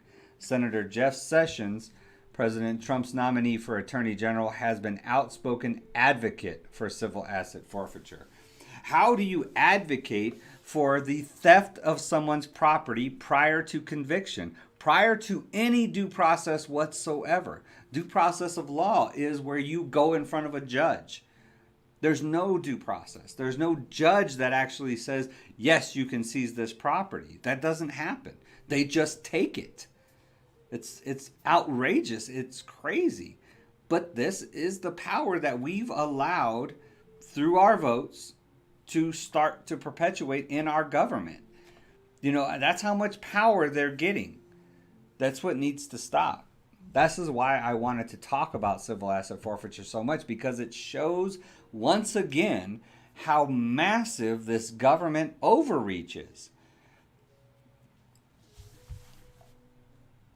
So I think one of the driving forces in this is the fact that they cannot get away with taxing us anymore. We are so in tuned now that if they raise taxes whatsoever, then we are, I mean, even if they're raising taxes just in line with inflation, you know what I mean? The cost of living, you know, so as the cost of living goes up, the cost of these programs that the government runs goes up as well. The cost of policing and stuff like that all goes up as well.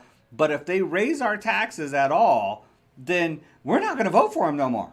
So they're going to be out of office.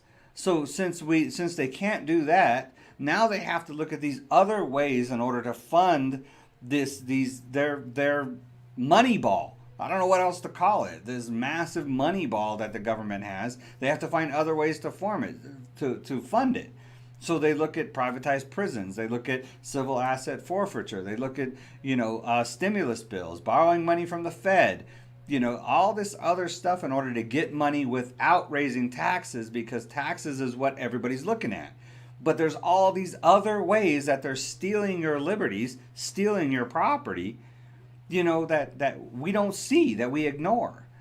And the problem always boils down to the power and size of our government. How government has been, the tentacles are reaching everywhere.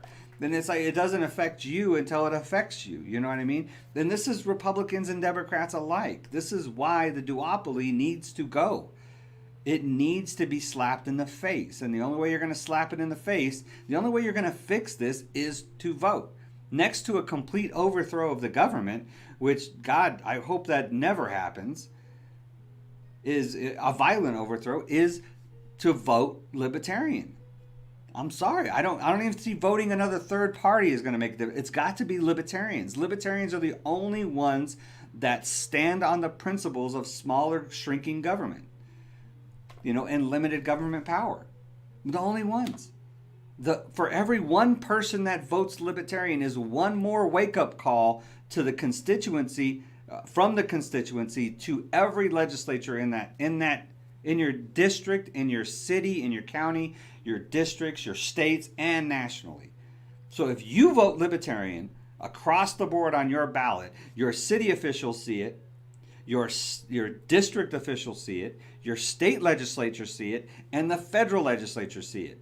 So even if we don't get elected, those Republicans and Democrats are going to see the numbers of libertarians going up and up and up, and they're going to have to do something about it. They're going to have to change their way to thinking and start bringing in that audience of libertarians. Sorry, I got behind on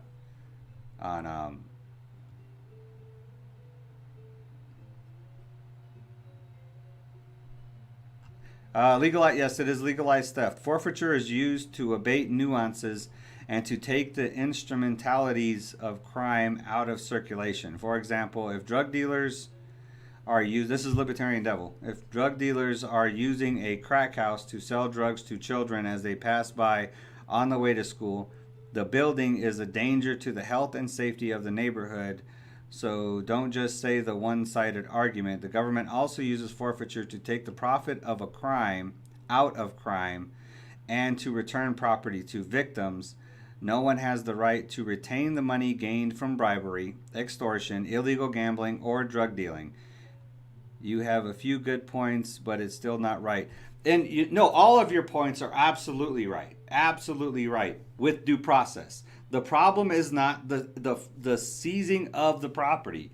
The problem is that there's no due process involved. So without due process, then the police can become the thief. Due process shows that there has actually been a crime committed. It shows that that house was actually a crack house. It shows that the stuff was being used in a crime. As it stands now, you don't have to prove that there's a crime that has even been committed in order to seize somebody's property. That's the problem. That's the problem. All the things that you said are absolutely true, with due process involved. Without due process involved, it's theft. And it leaves the door wide open for massive corruption. The reason why due process is a staple in our Constitution is because it protects citizens from abuse by government or by law enforcement. It protects citizens. That's what due process is all about.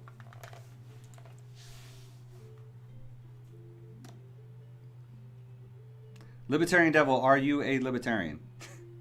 I think he is. He says, but libertarians love to play devil's advocate too. So that's probably what Libertarian Devil is devil's advocate. So, but yeah, I encourage you to get into as many libertarian circles as you can, because there is some very high quality arguments, debates, and stuff that happen in libertarian circles. We are constantly challenging ourselves, just at high intellectual levels. Like my favorite is the Libertarian Christian Institute. I follow them on Facebook and elsewhere. So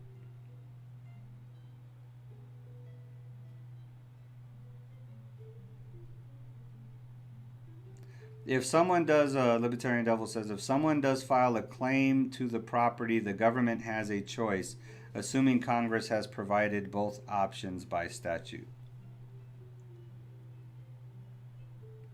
Okay, so the property still should not be seized without due process of law.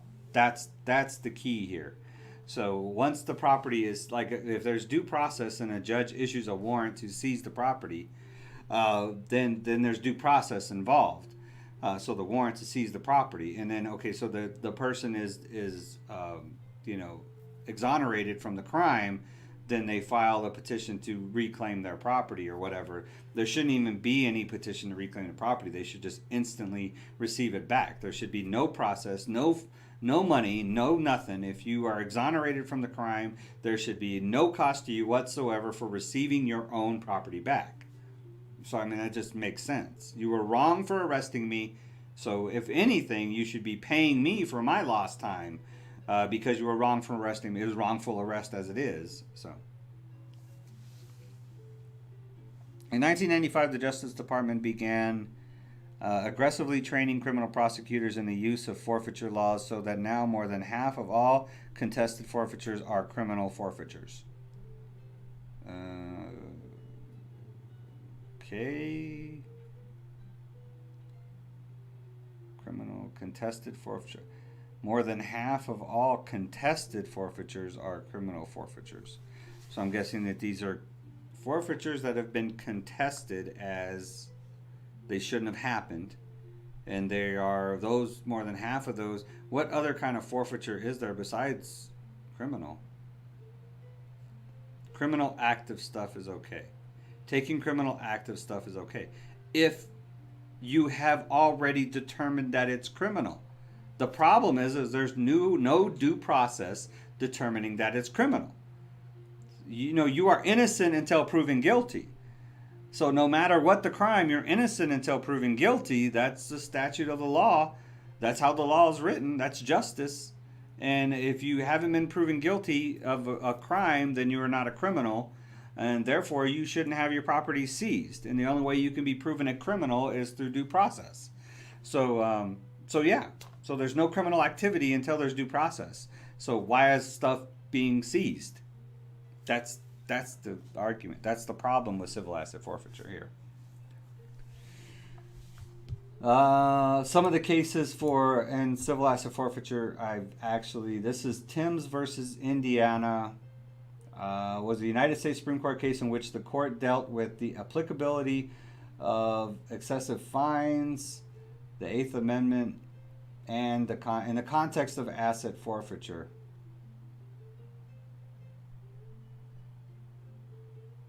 In February 2019, the court unanimously ruled that the Eighth Amendment's prohibition of excessive fines is an incorporated protection applicable to the states under the 14th Amendment. That 14th Amendment gets used a lot. Let's see. 14th Amendment to the Constitution. Oh, the Reconstruction Amendments. Arguably one of the most consequential amendments to the date. The amendment addresses citizenship rights and equal protections under the law. I think I do remember that. Proposed in response to issues related to former slaves following the American Civil War. It was bitterly contested. In all forfeiture cases, there must be proof that a crime was committed by someone. But that's the thing, is that a proof that a crime was committed, but that's just, that has to happen in a court. The proof is in the court. So why is it, if what you're saying is true, then why is it that so many innocent people's property is being confiscated, is being forfeited because of civil asset forfeiture? If what you're saying is true, if there has to be a proof of a crime, if there's proof of a crime, then there's a crime, right? So then the person should be criminal. So why is there so many cases out there of people's property being forfeited and they're innocent? So what you're saying is just not true. It's just not true. Innocent people are having their property forfeited or being confiscated by law enforcement and then sold. And then they're not able to get their property back when they're deemed innocent. If there was proof, then they wouldn't be found innocent. So, and it's happening more and more and more. And it's even being proven that it's happening in order to fund police departments. And forfeiture, in short, in fact, in more than 80% of all forfeitures, including administrative and civil forfeitures, there is a parallel arrest and or criminal prosecution. Okay, so what about the 20%? What about the 20%? What's there to protect the 20%? 20% is a humongous number. And like I said, like I've said before, civil rights are to protect the minority from the majority. That's what civil rights are. Civil rights protect minorities from the majority. That 20% could be considered a minority. Now, civil liberties are there to protect everybody's rights, the majority's rights, from government. So both civil liberties and civil rights apply to that 20% that's happening, that's having that there is no arrest record or there is no reason to be seizing their property. And I think if you looked at historically, that number is going up. that 20%. And the problem is a large majority of those people in that 20% are not getting their property back. It's gone because it's now funding the police departments. And in short, forfeiture was a way of reaching the property involved in a crime, but the focus is on the crime without which there can be no forfeiture. But that's just not happening. That's just not the way it's happening. And because there's no due process involved prior to the forfeiture, then it leaves too much open for corruption. It leaves it open. That's why due process is there, is to protect the citizens from the corruption of government and law enforcement. You're not going to have 100% in everything, 80-20 or 20-80. Good outweigh the bad. No, you can have 100% by applying due process of law prior to seizing somebody's property. That's how you get 100%. You just stop seizing people's property until they've been convicted of the crime. You know, like our Constitution is designed to do. So if you just maintain due process like we're supposed to, then yeah, you're good. You have 100%. So, where was I? What was I looking at here? Oh, the court cases. So a lot of these court cases in reference to civil asset forfeiture are just the United States of America versus 124,700 in U.S. currency. That is the court case. It's the United States versus the money. Interesting. The defendant currency was seized on May 28, 2003 from one of the claimants. According to testimony adduced at trial, Gonzalez was driving west on Interstate 80 in a rented Ford Taurus. A Nebraska state trooper stopped him for exceeding the posted speed limit. The trooper testified that he asked to sit in the front passenger side of his patrol vehicle during the stop. At his request, presented a Nevada driver's license and a rental contract for the car, but the rental contract was not in his name and did not list him as an additional driver. The trooper did not speak fluent Spanish, but he testified that the man responded to his questions, which were mostly in English, in a combination of English and Spanish. I don't know why that's pertinent, but the guy indicated that a person named Lewis had rented the car for him, but that his name was not Lewis.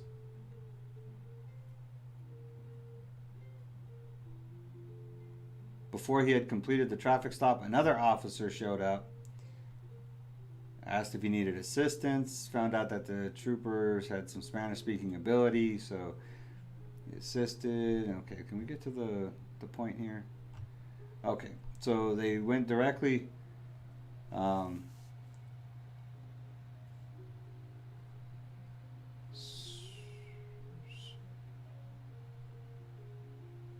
the trooper testified that with Brownell's assistance, he completed a warning citation and returned Gonzalez's driver's license and paper, having learned that through his dispatcher that the guy had been arrested in 2003 for driving while intoxicated. The trooper asked through the translator trooper if he could ask a few more questions, and the guy answered yes. And through the translator trooper, they asked if he had been arrested for driving while intoxicated. The guy answered that he had. The trooper also inquired whether any alcohol, guns, marijuana, methamphetamine, heroin, or large amounts of cash were in the car. The guy answered no. Brownell then asked for and received consent to search the car. The trooper went directly to the rear passenger side of the vehicle and opened a cooler that was in the back seat, where he found a large plastic bag that contained 7 bundles of wrapped in rubber bands inside aluminum foil packaging. These bundles contained $124,000 in currency. The guy and the vehicle were then taken to the Nebraska State Patrol office in Lincoln. Okay, so they confiscated it.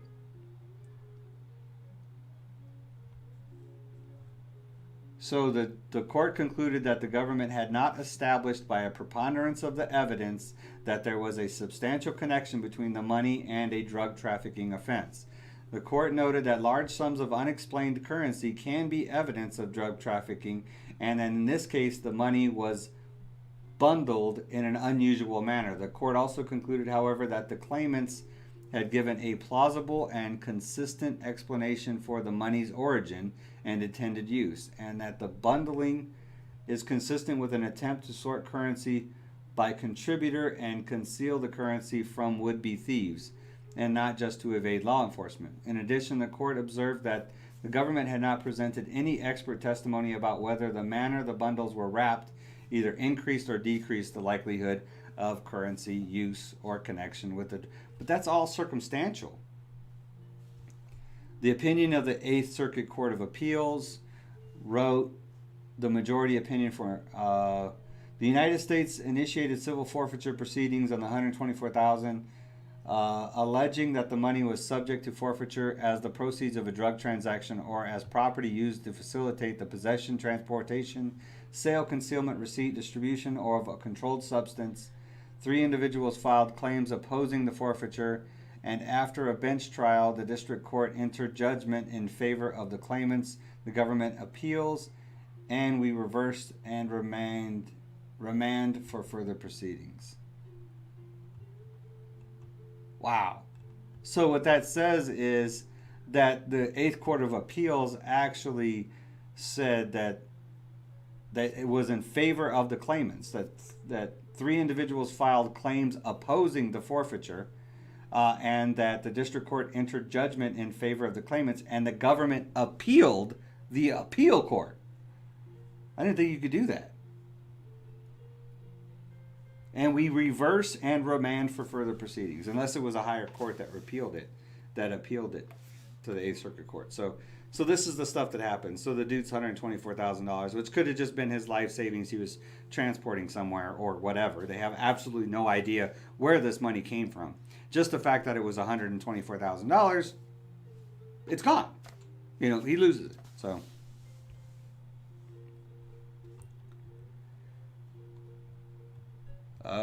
Seizures of property for forfeiture. Okay. Well, seizures for property for seizures of property for forfeiture are governed by the same rules that govern seizure for property for evidence, the search and seizure requirements of the Fourth Amendment. If federal agents want to seize property but that doesn't apply either. That doesn't always apply either. If federal agents want to seize property for forfeiture, they have to get a warrant, unless one of the recognized exceptions to, and let me just say, seizing the property isn't the end of the process, Dave. It's only the beginning. If someone wants to contest the forfeiture, he has a right to file a claim, like I just read, 3 claimants, and they actually won it, therefore forcing the government to file a civil or criminal forfeiture action in federal court. I gotta say that does sound like due process, but it's not. The due process comes prior to the forfeiture. That's what I'm saying. And no, seizing property is not the same as seizing evidence. Seizing evidence is totally different. You're seizing evidence of a crime. A property is not evidence of a crime. Having $124,000 is not evidence of a crime. That is not evidence of trafficking drugs. Having a large amount of drugs is evidence of trafficking drugs. You know what I mean? So that's the thing, is it's separate, and it's required. The requirement for due process applies in court to determine whether that money is attached to the drugs, or whether that house is attached to the drugs, or whether that car is attached to the theft, or whatever. Whatever it is, it's required due process. There's a requirement in court to determine that. So that's the problem. It's not. It's now up to the law enforcement, and the problem is it's not so cut and dry as you're trying to point it out. And definitely, in those cases, then civil asset forfeiture could be seen as a thing that is somehow. Actually, I don't see how it is somehow protecting anybody. Just seizing somebody's property, how does that protect somebody? And how would that $124,000 be used in court, even if the person was caught as a drug dealer? Oh, but he had this money. We don't know where it came from, but since he's a drug dealer, it's probably from drugs. That's circumstantial. You know, that's not evidence. That's not factual. So, yeah.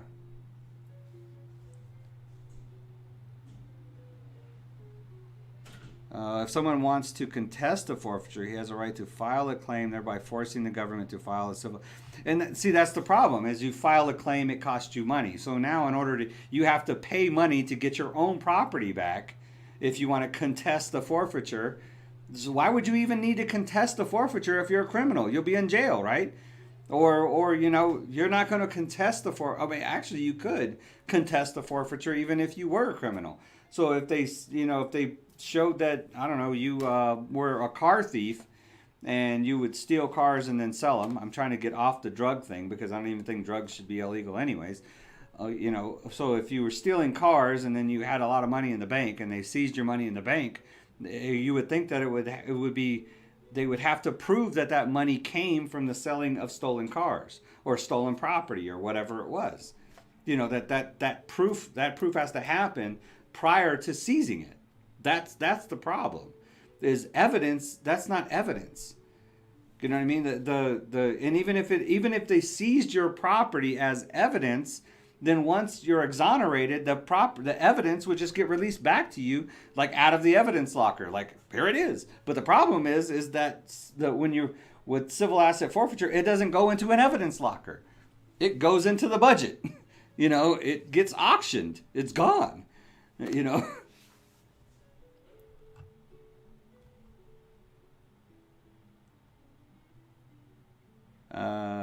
It's not due process. Due process has you standing in court being convicted of a crime. That's due process. And this happens prior to that. So that's not what happens. You know what I mean? Issuing a warrant, and you're lying when you're saying that there has to be a warrant issued in order for them to confiscate your property. No, there doesn't. It doesn't happen that way. Literally, I mean, if you saw in the ACLU video, they just, you know, take your money. You know, on a traffic stop. There's not a warrant issued on a traffic stop.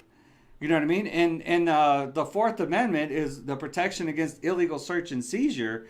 That gets abused on a whole nother level. That's a whole nother video on how that gets abused.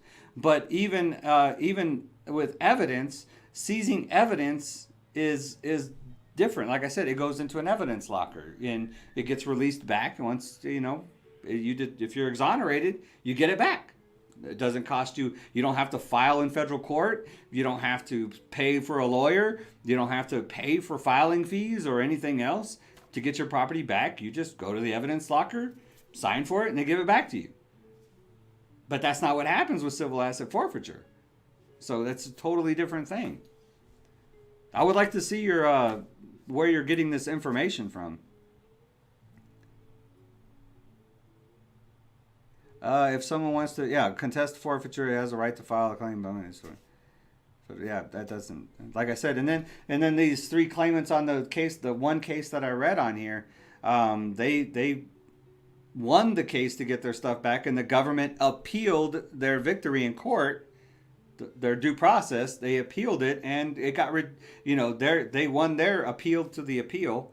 So the claimants won their appeal, and then the government appealed that and won that, so the government got to keep the money. So that makes no sense. Yeah. This is not something we need to get rid of. Of course, any system can be improved. No, we need to get rid of it. You sound like a federalist. Could be. You a federalist, libertarian devil?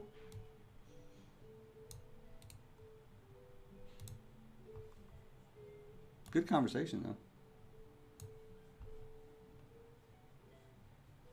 Federalist is an American conservative online magazine and podcast that covers politics, policy, culture, religion, and publishes newsletters. Oh, that's the Federalist website. Let's see.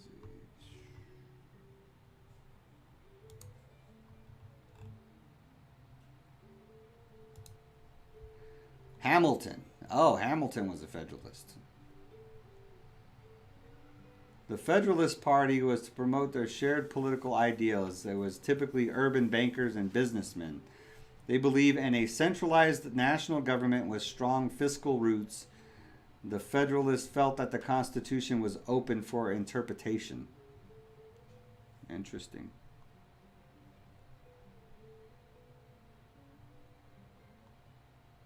I think Bruno says you did.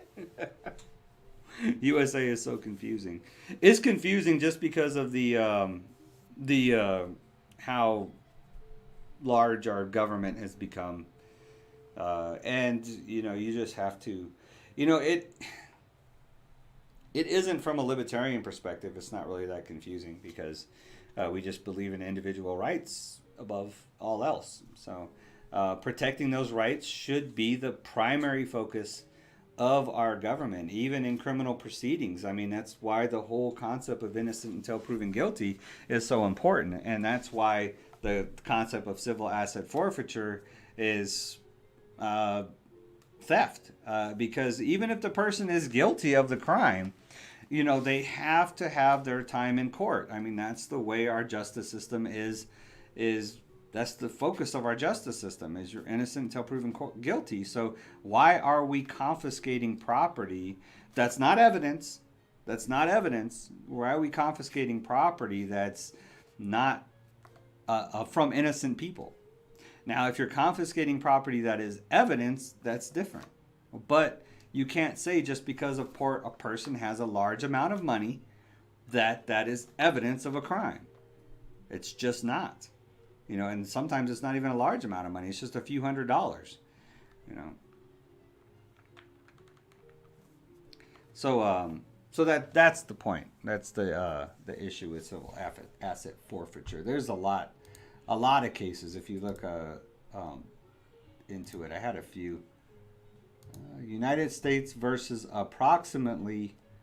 Oh, this is interesting. The United States versus approximately 64,695 pounds of shark fins. Sharks. Where's my camera? Let's see. Let me see if I can do this right. Do my shark fin right. Right here.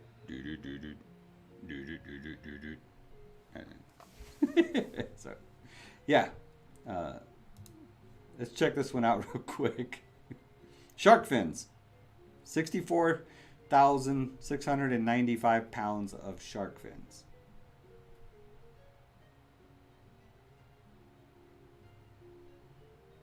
Oh, so this one, they ordered that the shark fins be returned to their owners, reversing a decision by the Southern District of California. The government did not appeal the case further. The case began in 2002 when a Coast Guard crew working from a Navy ship stopped and searched the King Diamond II, a U.S.-flagged Hong Kong-based vessel in international waters off the coast of Guatemala. Wow, there's all kinds of international stuff going on with this one. On board the ship, they found 64,000 pounds of shark fins, equivalent to 32.3 tons, but without any corresponding shark carcasses. Just the fins. Upon further investigation, found documentary evidence that the ship had arranged to meet fishing vessels at predetermined locations and buy various quantities of fins. These activities were believed to violate the Shark Finning Prohibition Act of 2000. No idea there was a Shark Finning Prohibition Act, but the fins were thus seized and the ship escorted to San Diego. Federal agencies filed charges against the owner of the ship, operator, and captain, and further sought forfeiture of the fins under the jurisdiction. Unusual case title.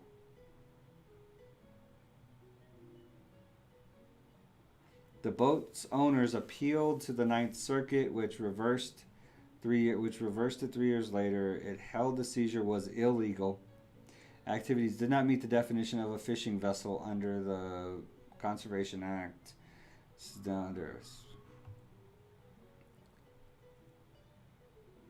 And the fins could not have been lawfully seized on the high seas. So this was... Obama signed the Shark Conservation Act into law. which closed these loopholes. So they say that they used a loophole by not being a fishing vessel in order to keep their fins. So now I guess they would lose their fins.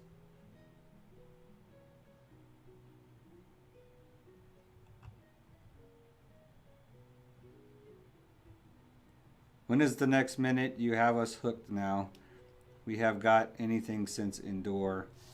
Also, you said earlier that Evolve gave Devolve a 5 of 10. But that video was my third favorite from him. I loved it.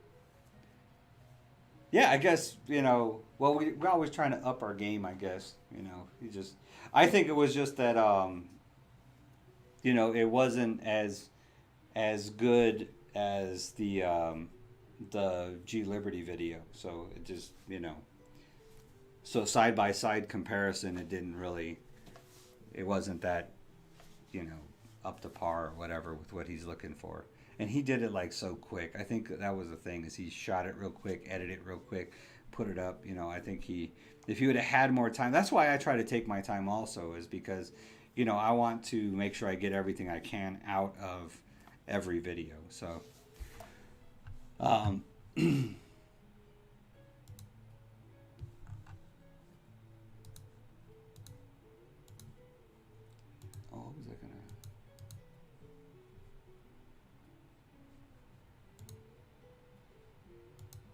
So yeah, the next Libertarian Minute, or I have nothing. I do have something that would be interesting on licensing laws. I do have that one still in my pockets. I do want to try to shoot a G Liberty one, the G Liberty one I have in my head right now. I do want to try to do that one, but when will the next one be? I don't know. Maybe by Tuesday. I don't know. It's gonna get really rough here shortly because I'm supposed to be traveling. So,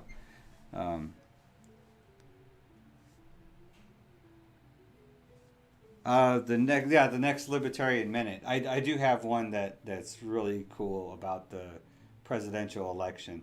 So that one should be really easy to do. So I might be able to definitely should be able to get that one out next week. I just need to get Evolve over here to shoot it. And actually that's I don't know how that will work, but we'll see. And we do have another idea for a Libertarian Minute, using kind of a Groundhog Day effect. So we're thinking about that also, working on that one. So we have some stuff in mind right now. Hopefully we'll be able to get something out next week. Like I said, I really want to try to get one upload video out per week, since I'm only doing 2 streams per week. So hopefully we'll be able to do that. Let me think.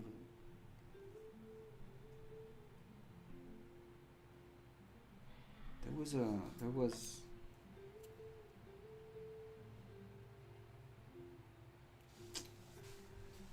Oh, that's what it was.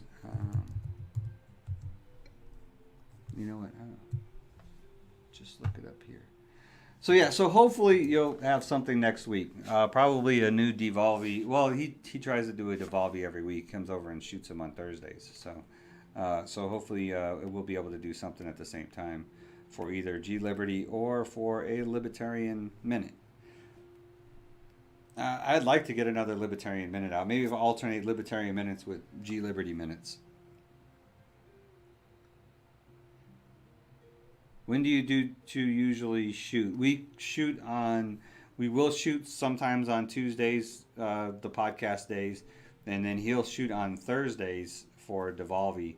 So if he's here on Tuesday, then we'll shoot or edit.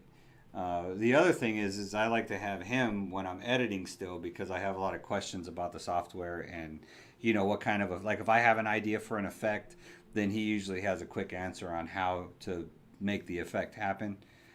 So yeah, that's usually convenient when we're together to be able to shoot and edit the videos. So, but that's usually Tuesdays and Thursdays. So that's when we usually do the shooting. So Libertarian Devil has inspired me to for my my ending scripture to the stream. I'm going to go through the most used scripture to defend government and what everybody libertarian Christians always our opponents of libertarian Christians always bring up, and that's Romans 13. Fighter 69, you're way late, man. I was just wrapping it up, dude. Hi, Dave. I'm late. It looks like you're wrapping up. You're talking about another minute. Yeah, we got some ideas. So hopefully we'll be able to get something out. Hopefully. And then the following week, I'm going to be in Orlando. So you're going to be getting a lot of lives just out of the blue. I'll probably just do some 10 or 15 minute. I really want... Man, when I'm at convention in Orlando, it's the Libertarian National Convention. So I'll be rubbing elbows with all of the big-time libertarians, the real driving force in the libertarian movement. So hopefully I can nail them down for some good interviews. And so what I want to encourage you to do, and I'll probably pin a comment or do a video. Matter of fact, I'll do a short video prior to going to convention and put this out. So anybody that has like questions for like nationally recognized libertarians, any question you would have for somebody that's been a libertarian for 25, 30 years, like if you could get Ron Paul or, Mary Ruward, Larry Sharp, Harry Brown, Joe Jorgensen, our current presidential candidate, Gary Johnson, our previous presidential candidate, any of these big name libertarians, Nick Sarwark, who are our chair of the National Party. If you had any questions you would like to ask any of our National Party people or big name libertarian people, ask them, and then I'll add those to my interview process. If they're good questions, I like, what flavor ice cream do you want?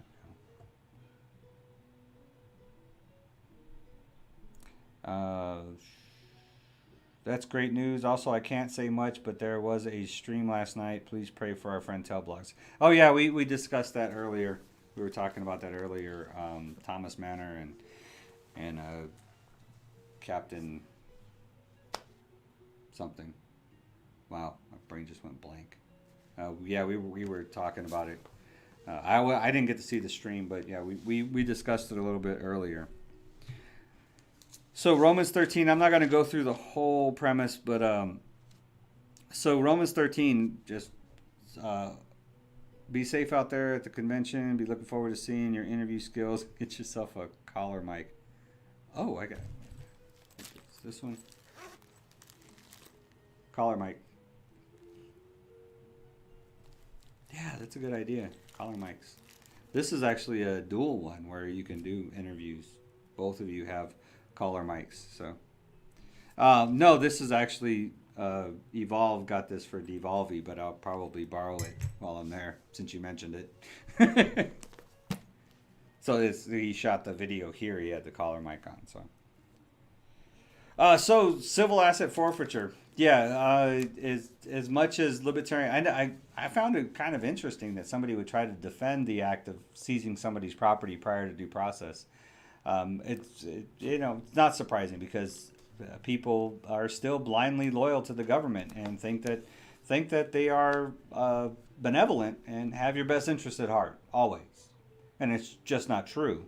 And the more power and corruption that gets in the midst of our government, the less it becomes true. So civil asset forfeiture is right up there with no-knock warrants, the war on drugs, I think I put it in the description. No-knock warrants, the war on drugs, the qualified immunity, all that stuff. All these violations of our rights and protections for people who are violating our rights, they just have to go. We have to get back down to the principles of individual liberty and protecting individual liberty. So, all right, brother. Appreciate it, man. So I'm going to end you with Romans 13. And then I'm going to give you how the libertarians usually, I won't say most libertarians, but how I respond to this. So in Romans 13, it says, "Let every person be subject to the governing authorities, for there is no authority except from God, and those that exist have been instituted by God. Therefore, whoever resists the authority resists what God has appointed, and those who resists will incur judgment. For rulers are not a terror," we're at verse 3 now. "For rulers are not a terror to good conduct, but to bad. Would you have no fear of the one who is in authority? Then do what is good, and you will receive his approval, for he is God's servant for your good. But if you do wrong, be afraid, for he does not bear the sword in vain, for he is the servant of God, an avenger who carries out God's wrath on the wrongdoer. Therefore one must be in subjection, not only to avoid God's wrath, but also for the sake of conscience." So, that is the anti-libertarian scripture that always gets brought up amongst libertarian Christians. So, a couple key points here is libertarian Christians don't. I was just eating and listen. Yeah, I'm hungry. I need to go get some breakfast. So the thing about Romans 13 is a couple of key points. My key point is no, I don't believe in violating the law. Like, even though I believe that the law that makes us wear masks, these orders, are completely unconstitutional. If it's a requirement, I'm going to do it, because as a Christian, I don't want to be seen as a criminal. God doesn't call us to be criminals and violate the law, but it also does not oppose. Romans 13 does not say anything about changing the law or opposing a oppressive government. So all throughout the Bible is examples of Christians opposing, with God's approval, oppressive governments. And the couple key points in here is where it says rulers are not a terror to good conduct. A good example with civil asset forfeiture is, even if your conduct is good and they're seizing your property, then that type of rule is a terror to good conduct and therefore does not fall under Romans 13. So when libertarians oppose things, we're opposing the act of terror upon good conduct, which is not protected by Romans 13. So a lot of the concepts that libertarians oppose would fall into that category. And it said, would you not have no fear? So do what is good, and you will receive his approval. For God's servant, he is God's servant for your good. So that's the point, is the authority granted by Romans 13, is the authority of government good? Is it for your good? That's the thing. And most of the corrupt and laws that libertarians oppose are not for your good. Your good means everybody's good. Not a single person, not a majority, not a minority. Everybody's good. And freedom is the only thing. Liberty is the only thing that is good for everybody. So that's my real simple. I mean, there has been so much analyzed from Romans 13 for Christian libertarians. There's so many articles out there on it. This is just my quick outro point about Romans 13 and this scripture. So I wanted to bring that up because I don't want you to think that I'm only finding scriptures that validate the way I think. No, Romans 13 is the ones that are used against libertarians more than anything else. So that's why I wanted to bring that up. And of course, I'm going to share with you why libertarian Christians can still be Christians, even with Romans 13 saying we must obey government authority because it's been granted by God. So,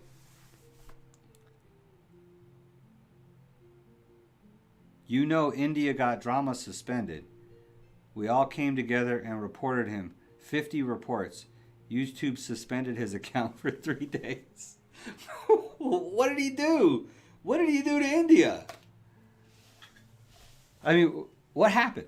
Did he say something or do something, or are you just doing that because he keeps disliking all my videos and stuff? So he got suspended from YouTube for 3 days for man, how is he gonna watch all them gaming cheat videos and stuff. I don't know. Just kidding. 50 reports. So, I mean, was it something else that he did besides of the stuff that he posts on my page? Because I mean, like I said, he's never. He came close at one time, and I brought it up. He came close to, like, threatening, insulting, or attacking my other commenters. And I think I brought it up then. I was like, now that will get you banned. You know what I mean? You're tap dancing on the line when you are becoming insulting, attacking.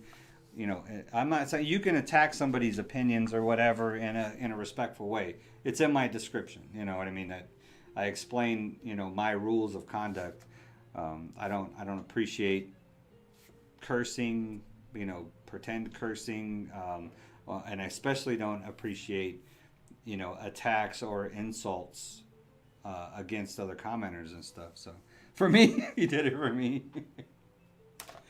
But as long as, you know, he obeys the as long as he's within those I don't the trolling doesn't really bother me, you know what I mean?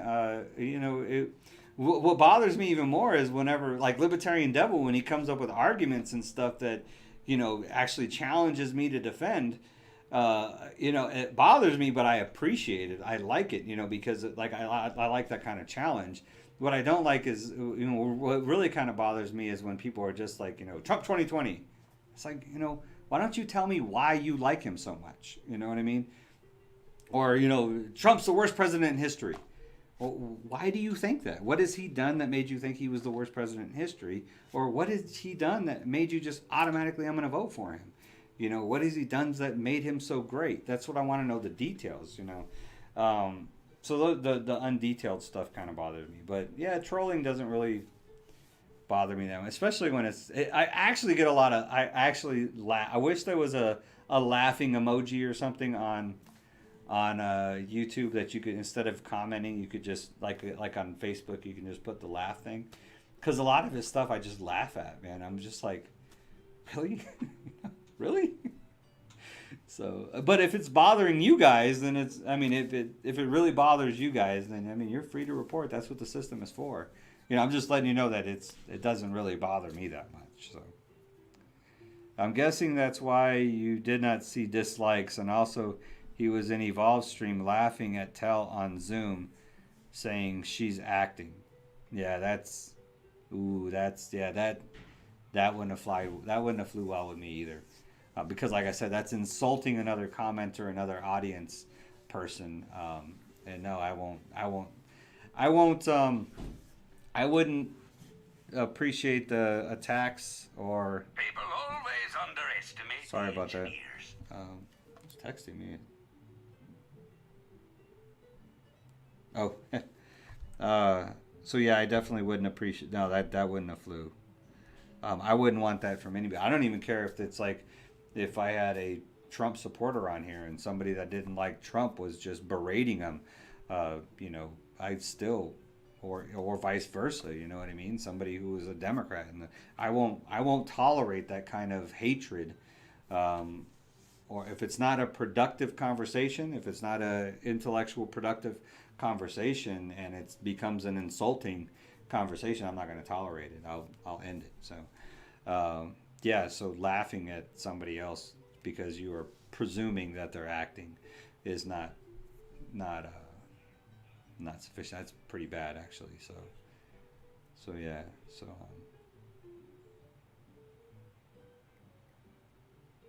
So did you do this like last night?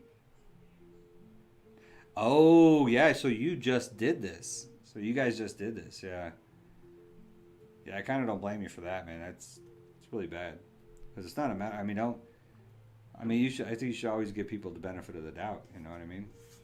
And you know, he just does that to try to get a reaction. So, you know, he got the reaction. So, yeah, if I would have been on, I probably would have added myself to that 50 too. You know, I probably would have reported him. That's just not cool. That's not cool at all. That's not how you get attention. So, appreciate it, man. Y'all are late. I gotta get going. My family's about to take off, go to grandma's again. Saturday's Grandma's Day. So I'll probably jump on, do a little streaming later on Twitch and YouTube if I get on and play some Call of Duty. But we'll see. We'll see. Appreciate y'all's time. Once again, great conversation. Appreciate you, Libertarian Devil, Phil Still, Michelle Garcia, Fighter 69, Thomas Manor, all y'all with your great comments. Did I miss anybody? This is like dominated. Captain Hawk, Bruno's, man, for chiming in. Thank y'all so much for making the show interesting once again. Oh, that's cool. I don't worry about what he blames me for. It's all good. So, love one another. Love your neighbor. Be kind to each other. If you skip to the end, just remember. Talk to your husband about the blessings that come from giving. So, by allowing people to give and help you, you are allowing them to receive blessings for themselves.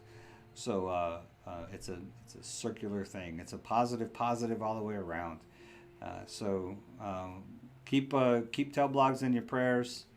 I hope everything works out for her and her family for sure. I hope to hear from her soon. And love one another. Keep up that big heart, people. And God bless you all. And KIP, keep it positive. Thank you so much, everybody.